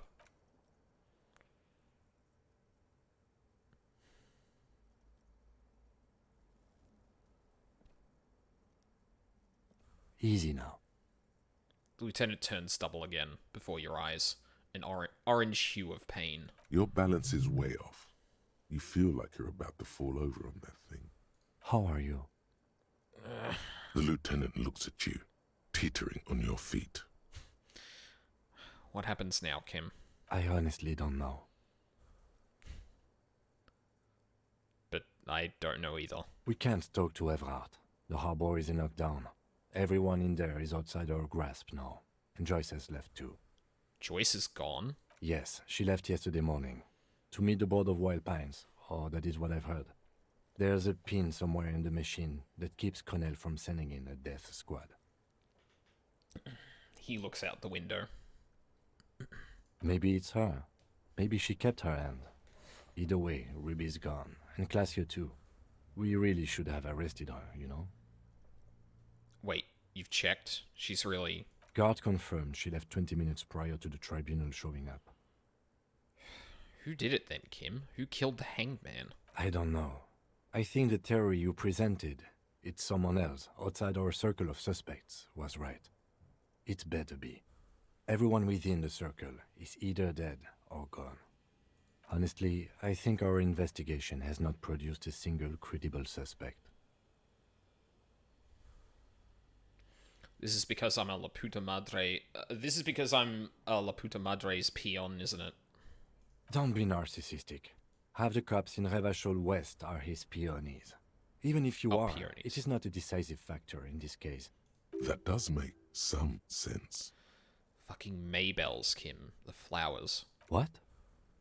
Yank it out and show the dried flower while it falls to pieces. This one, remember? Every piece of garbage in the city is not connected to the case. You don't have to keep everything. He's wrong. No, Kim. Every piece of garbage in the city is connected to the case. Okay. He concedes, clearly not meaning it. Goddamn footprints. Yes. God curse the footprints. Not solving the case for us. Au diable. There's still a 28% possibility the shot came from a distance. We should go upstairs, rethink the ballistics in situ. I agree with this. What else? A light nod through some pain. See? There's that. You can do ballistics. An antique bullet from a Bell Margrave 4.46mm. How hard can it be to find one? How hard can it be? It's extremely easy. There are thousands lying around from the war, all completely unusable. It's precisely how easy it is that makes that bullet useless. There are all these old bunkers and weapon caches. Revolutionary era. We could find thousands more if we wanted. All of Revachol is full of them. But they seemed so mysterious. I'm just gonna say nothing. There's a little pause. He says nothing as well. You know what I think about solving crimes? He arches his brow. The ceiling fan patiently spins overhead. Solving crimes is hard. It really is very hard. He sounds surprisingly weary. You're not ready to give up, are you? No. Are you ready to limp? I'm ready. Good. Where do you want to limp to? A gust of wind blows in from the bay. The duraluminum box around you vibrates imperceptibly. A familiar cold, a red thread on the roof upstairs. Taut, plucked like a string by the gust. We should check Classier's room upstairs. Why not? He extinguishes a cigarette on the sole of his boot.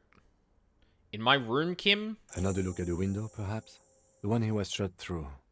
I don't know. I can't think of anything better. What's this? We're getting reports of normal, reasonable, temperate, political opinions somewhere in Martinez. Wait, what? That doesn't sound like me. You must be mistaken, I'm a real radical. Of course. A radical centrist. Oh no. In these bright and loud times, where 1,000 frequencies drown one another out, sober thinking is a radical act. It's time to become a citizen of the Kingdom of Conscience. First, where is the Kingdom of Conscience? It is not a place. It is a moment in time that can only arise in the right circumstances. In all of human history, it's only been achieved a handful of times. How do you bring about those circumstances? Incrementally. History's greatest catastrophes have been brought about by people trying to make the world a better place. Too quickly. That's the genius of Dolores Day. She recognized that progress is meaningless if its gains are lost because of instability. Real, lasting change can only come about gradually. Increment by increment. What about all the things that are wrong now? Tisk tisk. Just because you live in the present doesn't mean you have the right to place your needs above the needs of the future. You may never live to see the Kingdom of Conscience. Your children may not. Even your grandchildren might not.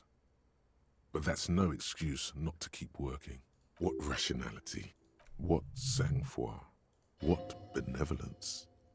Wait, is the Kingdom of Conscience really about doing things or just preserving the status quo? Do you believe the status quo is preferable to chaos and bloodshed?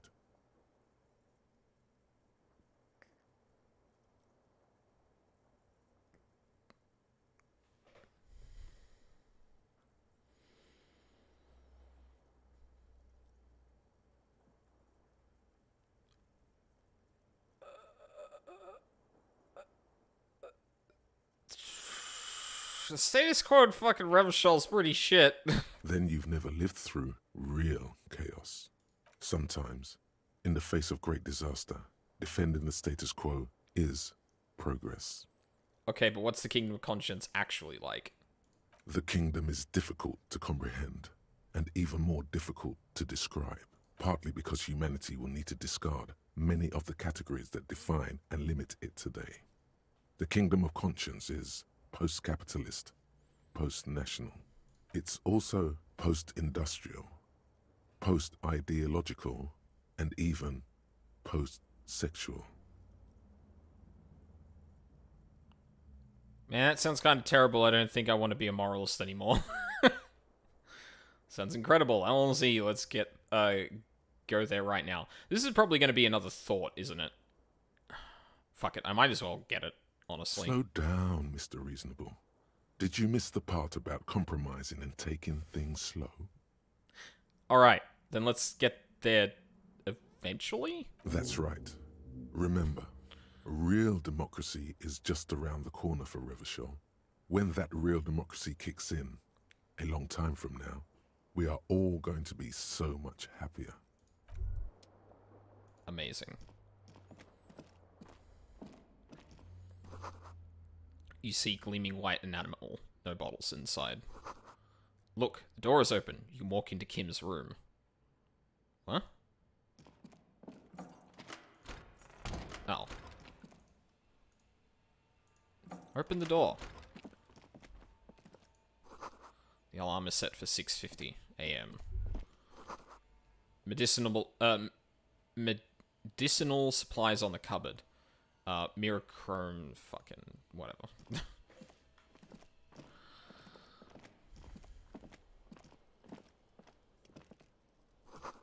Stereo player has been reunited with its right speaker. Newly replaced glass shining in the morning light. You hear traffic outside. Back in the world again. Well, that was pretty much a disaster. Ouch, that leg hurts. Maybe if you don't run, it'll be okay. Stop running, the video game says. Looks like she's left something on the table. Okay, what is it? Oh, there we go. Next to the stack of bills, you see a note. A few lines jotted down in large, uneven handwriting, just as the writer was about to rush out the door. I'm sorry, I fucked everyone over. P.S. I didn't kill him. P.P.S. Gift upstairs. A gift? The lieutenant turns to the staircase suspiciously, looking for any sign of another presence in the shadows above. What could this gift be? I am not drawing my gun. Yet. But I don't like gifts. He says he's not, but his hand moves instinctively toward his holster as he studies the note. Relax. Not everyone is out to trap you. Seems she left in a hurry. It's hardly surprising. Yeah. Considering what fucking happened. The medicine cabinet is empty. Not even a toothbrush. Pity. I was kind of hoping the gift would be in here. I always took you for more of a drunk than a chemical abuser, Lieutenant Freighter. Should we go? She's really cleaned this out. Mm-hmm. She certainly had her priorities straight when she went. Yeah. Oh, shit. Sorry, Kim. I thought you were done. Oh, I should probably put the fucking gun away. Dual wielding, baby. I've only got one pistol. Oh, one bullet. Oh, no. There we go. A red thread made out of nylon. It leads out of the room onto the roof. You see the same two neon-lit shapes. A man and a woman. Only now a red thread bisects the room, pointing from the antenna outside to the cupboard on the wall. This is ballistics. She's left a trajectory for us.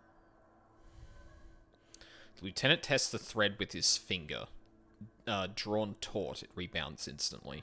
A ray of backward motion explodes from his mouth to the roof outside, A prime, to then widen into a radius of locations in Martinez.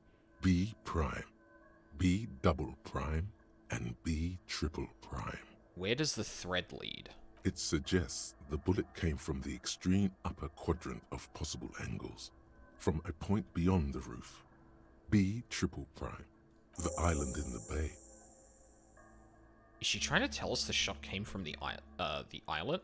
Unless she thinks the perpetrator was standing on the ring antenna. That is where the thread seems to point. How did she know how to do this? She was there that night. She would have known precisely where the bullet hole was in the glass. She had a long time to think about it after, standing on that roof, staring at the glass. It also looks like there may be more to her skill set than we know. The question is, should we trust her? I just don't know. Indeed. Neither do I. This is also a location we have yet to rule out. So it is. For a second he seems tired. You seem unenthusiastic. I just haven't gotten a lot of sleep these past few days. He doesn't really believe this will yield anything. Maybe we need to go to the island. The wind blows in from the open window. The lieutenant sighs, looking into the cold distance across the water. Kim, let's go to the fucking island. I'm going to the island. Are you in? Of course. I'm in. He takes a second to gather himself, then says, How do we get there? Joyce Messier had a sloop, but she's gone. Lillian, the net picker. She's tarring her boat. Ah, yes, of course. The village. Let's go.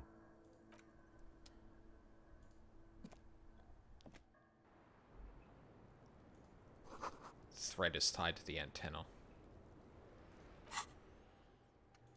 Kingdom of Conscience. Oh, Jesus Christ, I have so many skill points. Yeah, maybe that was maybe spending those before the fucking thing went down might have been a good idea, but heartache is powerful, but democracy is subtle. Incrementally, you begin to notice a change in the weather. When it snows, the flakes are softer. When they stick to your worry-worn forehead. When it rains, the rain is warmer. Democracy is coming to the administrative region. The ideals of DeLorean humanism are reinstating themselves. How can they not? These are the ideals of the Coalition and the Moralist International. Those guys are signal blue, and they're not only good, they're also powerful. What will it be like once their nuanced plans have been realized?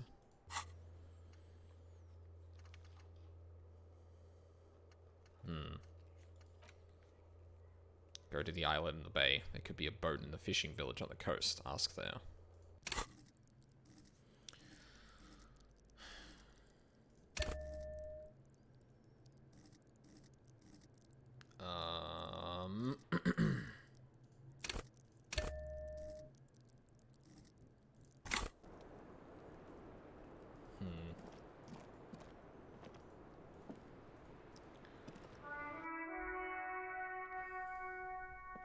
You know what? I'm glad the cryptozoologists weren't here to see all that shit. Although I imagine what probably happens is they, like, canonically just leave. Like, straight up. Just, they're out. Fuck that shit.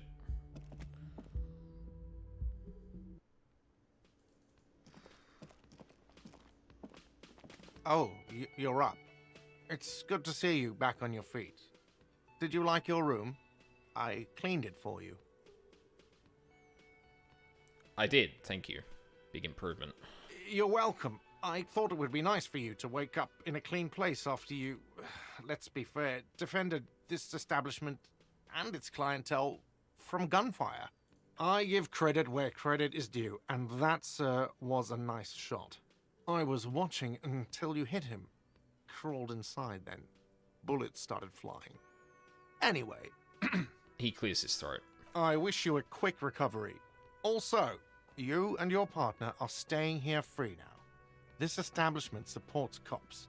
The stay is free, the drinks are not. It just felt I needed to specify that. Where did everyone go? Oh, you know, people don't tend to stick around after shootouts. Turns out they're not good for business. What happened to the man with the sunglasses? I don't remember everyone who comes here.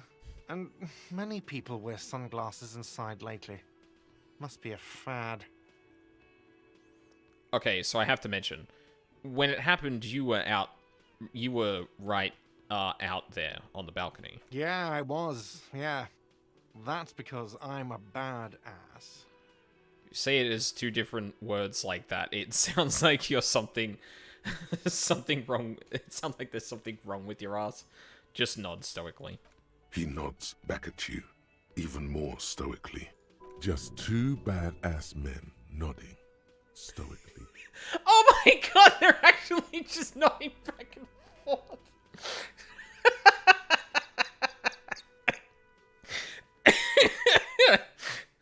Amazing. Make that three.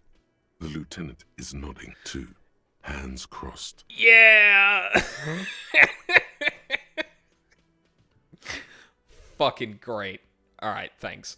No problem. They'll come back. They always do.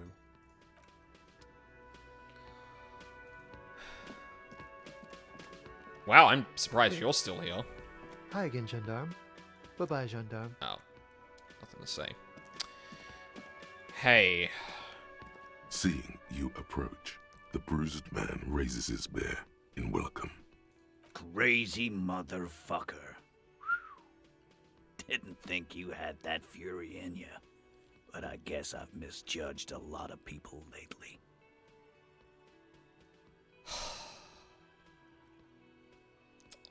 This booth is depressingly empty.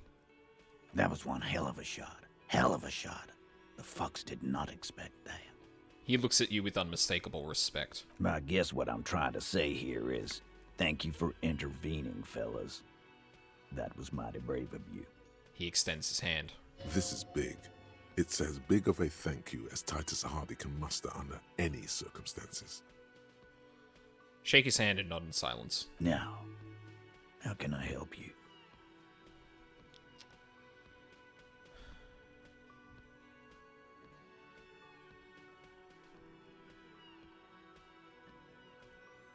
I'm sorry about the people you lost. Dio was old. I think he'd be pretty happy with the way he went. Never could imagine him withering away on a sickbed. But Lizzie and Angus, they were just stupid kids. Didn't realize the shit they got into before it was too late. I feel responsible for both. For all of them, really. Here it comes. The last one is the worst one. He only deals with it by drinking copious amounts of 8% beer. And Glenn was my friend. Best I've ever had. I love that crazy homo like my own brother. We're all fucked without him. But what do? This job is shit. Hold on, where's that Shanky fella? Dennis, that poor little rat is dead too. I always thought he'd run. But no, he stayed. Stupid, brave fella. They were good people. I'm sorry it went like that. Well, yeah. Memento mori. Right. Memento mori, or remember that you must die, is a slogan various religious orders have thrown around since the dawn of mankind to emphasize the vanity of earthly life and the transient nature of all earthly pursuits. In essence, it means one should live virtuously in this life to live better in the afterlife. What does that mean? It means you might die tomorrow, so live every day like it's your last. Ain't that right, fellas? Absolutely. Today, I'm going to get drunk, eat good food, and bed a good-looking girl. 'Cause tomorrow, a motor carriage might run me over.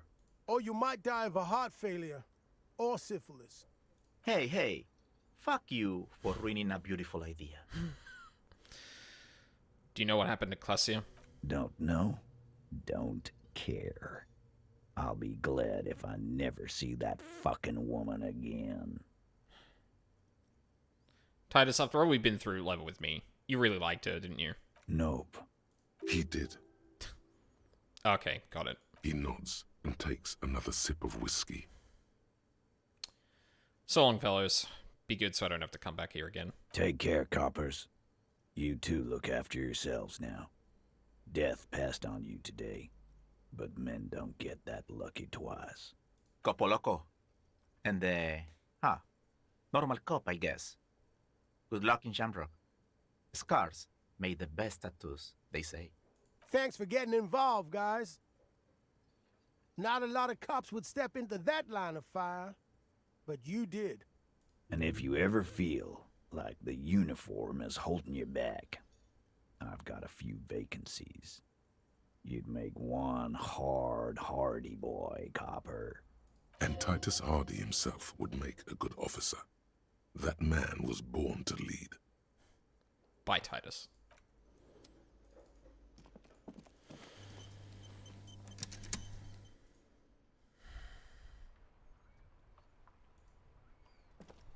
What the fuck?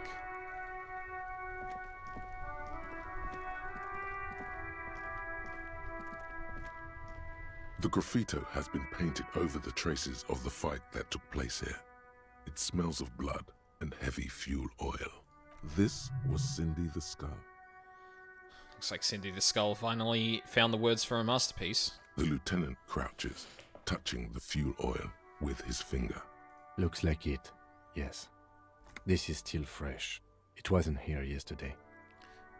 Un jour, je serai de retour près de temps? Smell heavy fuel oil. And blood. Some of it is even yours. Heavy fuel oil. Isn't that flammable? What are you trying to imply, Fingers?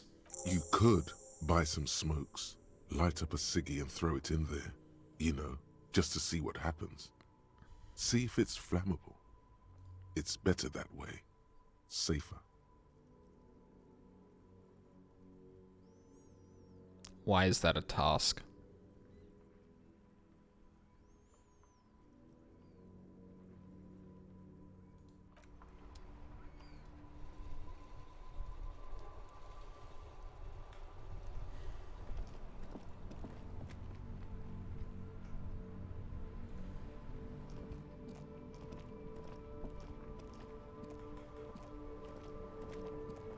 Officer, care to play a game with the lonely old man? The jolliness is gone from Gaston's face. Actually, never mind. Wouldn't be the same. Where is Renee? The prick is gone. I can barely believe it. But he's really gone. He replies, trying to smile. He is trying to retain his jolly facade, but the underlying sadness casts a deep shadow over his wrinkled face. Gone? Gone where? Hell, most likely. He was an absolute cunt. What? Was he killed during the mercenary tribunal? Oh, he would have liked that. Violent lives ending violently. That's how he wanted to go. Sadly, it was not the case. How did he die exactly? His hungry little heart finally gave out. The dock workers found him in the guard booth this morning. Wasn't even supposed to be working for another week, but he just had to prove how tough he is. Did he feel like he has to prove he can still pull his weight? Doesn't need handouts? Probably. Guess he was about to head home, 'cause when the dock workers found him, he was wearing civilian clothes and not the Kuketu uniform I saw him in all the time. Sometimes I thought he was wearing it just to piss me off. Now the joke's on him, 'cause he's gonna be buried without it. Do you think our conversation about his job pushed him to go out there? No. René was the most stubborn man in Revachol. Nothing you or I could say would ever push him to do anything. The man was completely immovable. He has doubts, but right now, he just wants to move on and not think about it. I offer my sincere condolences. Yes, we are both very sorry for your loss. It is what it is, part of life really. But to know someone for 79 years, then one day they're just gone. Despite their differences, these men played such a significant part in each other's lives that now that one of them is gone, the other feels just lost. I just don't know anymore. About anything really. But you must need something. Not right now. Bye for now.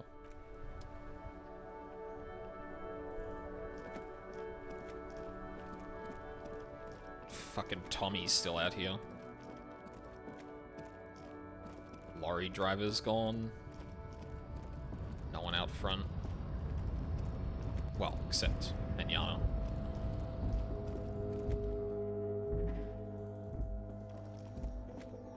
The tear machine. Your bottle's clung. Nice. Is this about the questions again? Because I don't really know anything. Not gonna say anything about me being a hero cop? Okay, this is fine.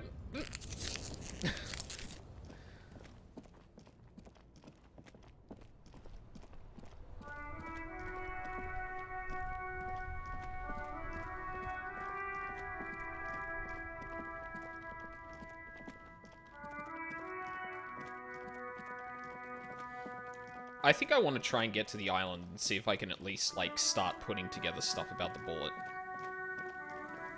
That would be a good capstone to this session, I think.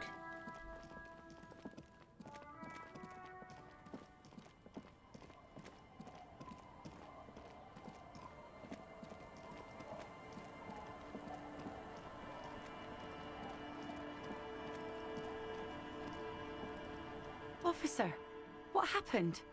You're wounded. Why are you wounded? You look terrible. Got shot in the foot. It was pretty bad. It was pretty badass. You would have liked it. Some people hurt me. Is this from the shooting in town? We heard gunshots. Not that we don't hear gunshots all the time, but they were closer than usual. There was an exchange of fire on Rue de Saint-Guylaine. It's nothing to be worried about, madame. I got shot in the chest. Pointy chest. You should see the other guys. 2 dead, 1 in the hospital. That's nothing to brag about, officer. Ah, it's not serious. He'll be okay. You feel the ligament move on your left shoulder, and a small, warm drip of blood. It's nothing. I have a question for you. Of course. Can I help you with something? We need to get to that island. That won't be a problem. It's wind still and the tar just dried. We've got 2 days of relative sunshine ahead. 2 days of sunshine. I just got a bacterial infection. What's on that island? Oh. Nothing. Just ruins. There used to be some kind of fortification there before the war for the communards. Anti-aircraft gun, I think. Bombed to bits in the landing. I haven't been there myself. Always steered clear of it. Hasn't been there herself. Who has then? You said you haven't been there yourself. Who has then, if not you? My husband used to drink there. Him and his drinking buddies. Always seemed like a bad place to drink to me. People died there during the landing, you know. My mother told me. This must be one of the many fortifications that was used in the dying days of the revolution against coalition forces before they took this city. The kids sometimes go there too. I know they do, on rafts. I tell them not to, but they bring back old bullet casings and such. Which kids? The twins. God forbid they bring the girl along on some rickety barge. How the fuck did they get there? She points to the 2 kids playing on the concrete yard. Can we maybe ask your twins about that place before we go? Would that be alright? Be my guest. They've a strange way of talking. See if you can get anything useful out of them. I seldom do.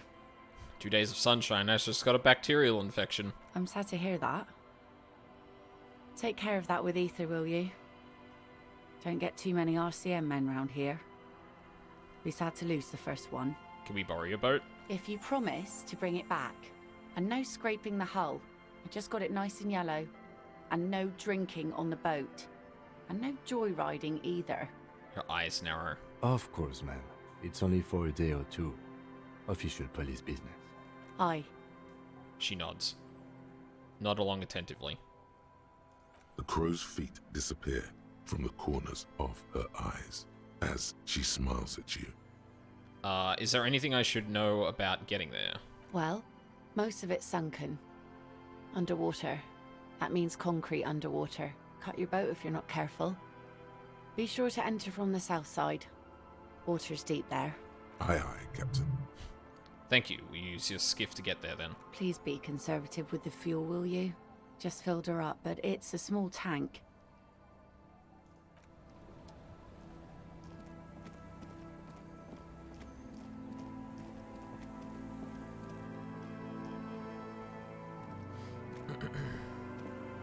scruffy-haired little boy kicks a stone while the other watches him do it. Okay, kids, you've been to that island, right? On that island? The one who's busy kicking his stone points to the bay. Yes, that one. I need to know what's there. That's, nothing. It's just a seafort and some plants. You can take a raft there. It's great. The boy pauses to think, with his finger in his mouth. And we make a fire. We make a fire. Mm-hmm. Gather the sticks for the fire. And bullets. Or not real bullets, empty bullets. Bullet shells. There are a lot of them left over from the war, but this could be important. Wait, you mean shells? I don't know what those are. What then? They're lights. The fire guy comes and asks us to put the fire out. They must mean a human being on that island, but it's cut off. Someone lives on the island? No. Yes. Let's go with yes. The lieutenant raises his eyebrows and whips out his notebook. Why is he the fire guy? Because... He tells us to stop doing the fire. Because he asks to put the fire out. Why does he ask you to put the fire out? I don't know. He doesn't like it. He doesn't like people to be there. You shouldn't go. Yes. The other one adds, laconically, standing with his hands glued to his sides like a little tin soldier. Because he doesn't want to be found. Smoke traces. Mentioned something about lights? I don't know. Did you mean there are electrical lights? He points to the street light. Yes. Is there anything else you can tell me about this guy? Age? Does he live there? No, he doesn't live there. I don't think. No, he lives there. Been there twice, 2 times. He doesn't live there. He isn't there sometimes. Anything else? What does this guy look like? I don't know. They say in almost in unison. How come? We ran. He just yelled we shouldn't be there. Is that all you know? Is there anything more you can tell me about the island? There's The boy says, rubbing his eyes. It's clear that he has no intention of finishing the sentence. Lights, fire guy. We should check up on that island. Yeah, we sure should. But before we do that, I did level up Shivers quite a bit. So...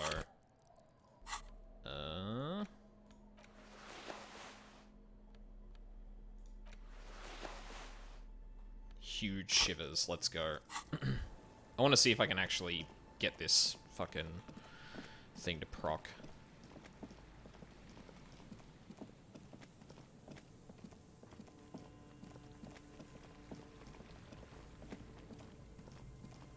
Oh. The dad and his boy aren't here.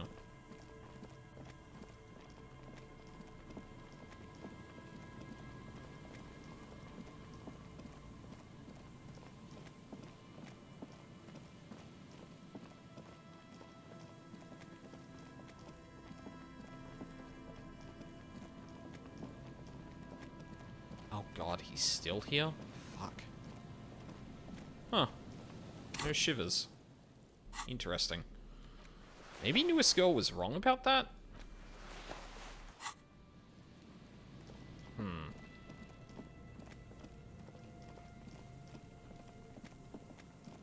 Interesting.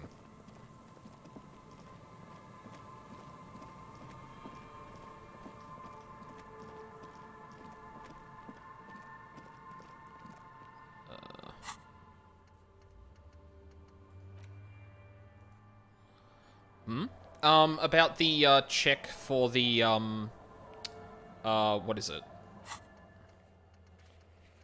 Determine where the shot came from. Oh. Wait, what? When did that get... Okay. Sure.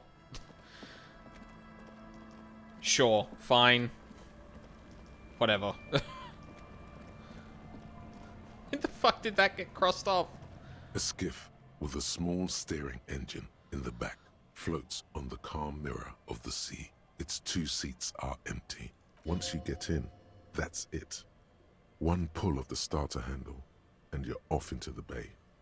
A strange trepidation comes over you. Are you sure you want to go now? Have you made all the necessary preparations? Closed all your accounts? Remember what the net picker said. It's a small tank. You won't be going back and forth on this. Huh. I guess I go there once and that's it then? Huh. Maybe I'll hold off on that then, to think about it. You take the engine, Kim, I'll hold the boombox. What? What? How else do we blast Sad FM on our way to the island? You heard me, don't make me repeat myself. Fine. Let's blast Sad FM then. Sad FM is a radio station specializing in sad, slow rock songs. You seem to know its frequency by heart. I'm not ready yet. Okay. I think that's fine. I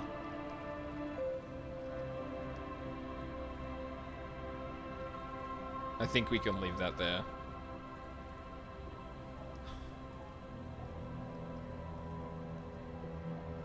Definitely seems like a no way back point to me. Yeah, like maybe I should actually like look into some things before I actually do that. But that will be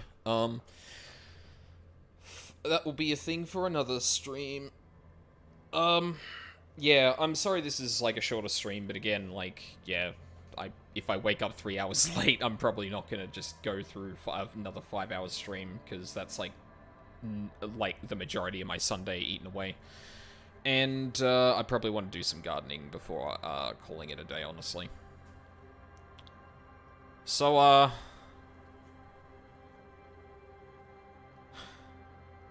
another one to add to the ledger.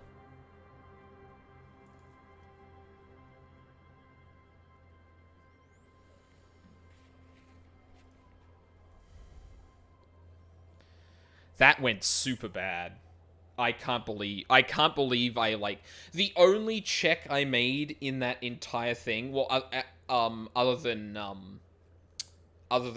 helping Kim out, was shooting what's his name out of the blue.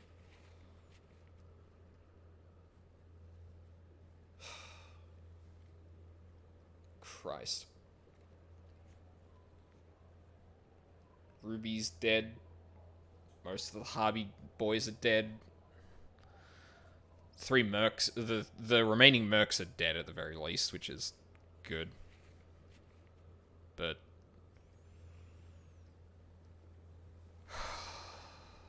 we're a long way from figuring shit out.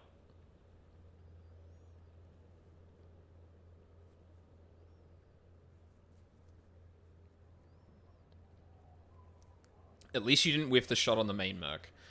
I mean, yeah, that like if any of them were to fail, that would probably be the worst one to have fail. But yeah. God. That went bad. Oh, that went bad. God. Yeah, I don't know. I don't know what else there is to say. I feel like I need to just digest what's happened. So during the week, probably no streams. I'm gonna be pulling in some pretty rough hours to make sure I get something done before going on holiday next week. Which means I have some time off. I don't know how much of that I'm going to be streaming during, though. At the very least, I'll be doing Elden Ring Thursday night instead of Friday night, and I'll kind of go from there. Might be a good opportunity to burn through a lot of Disco Elysium. Which reminds me, I probably need to think about what I'm going to play next in that time slot.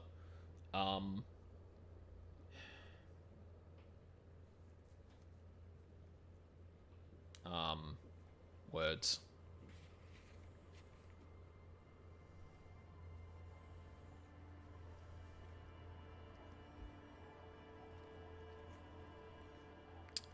do actually have to think about that, because there's a couple of things I could play, but nothing I'm, like, truly committed to at the moment.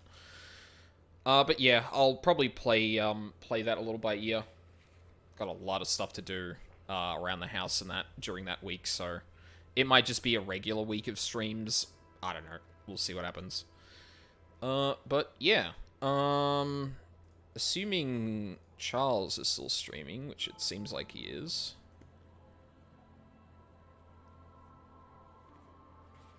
Hold on, is he... Hang on, I need to check if he's going to be wrapping up. This one, for funsies, says I like it, and that's what this one is. You man. Incredible. Impeccable. Am ready. I don't know when I'll... Oh no, he's still running around. Alright.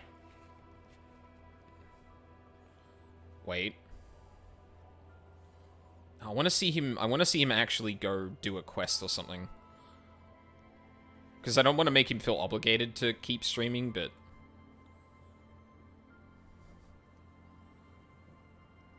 Just kind of wandering around. Ah, fuck it. I got no one else to raid, so let's just raid him anyway.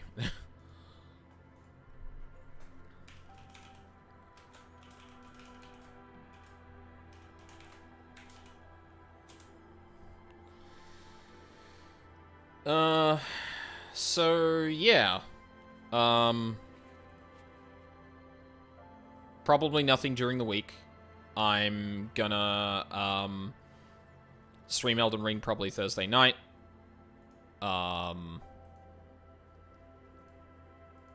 Yeah, it's about all the plans I've got at the moment. Not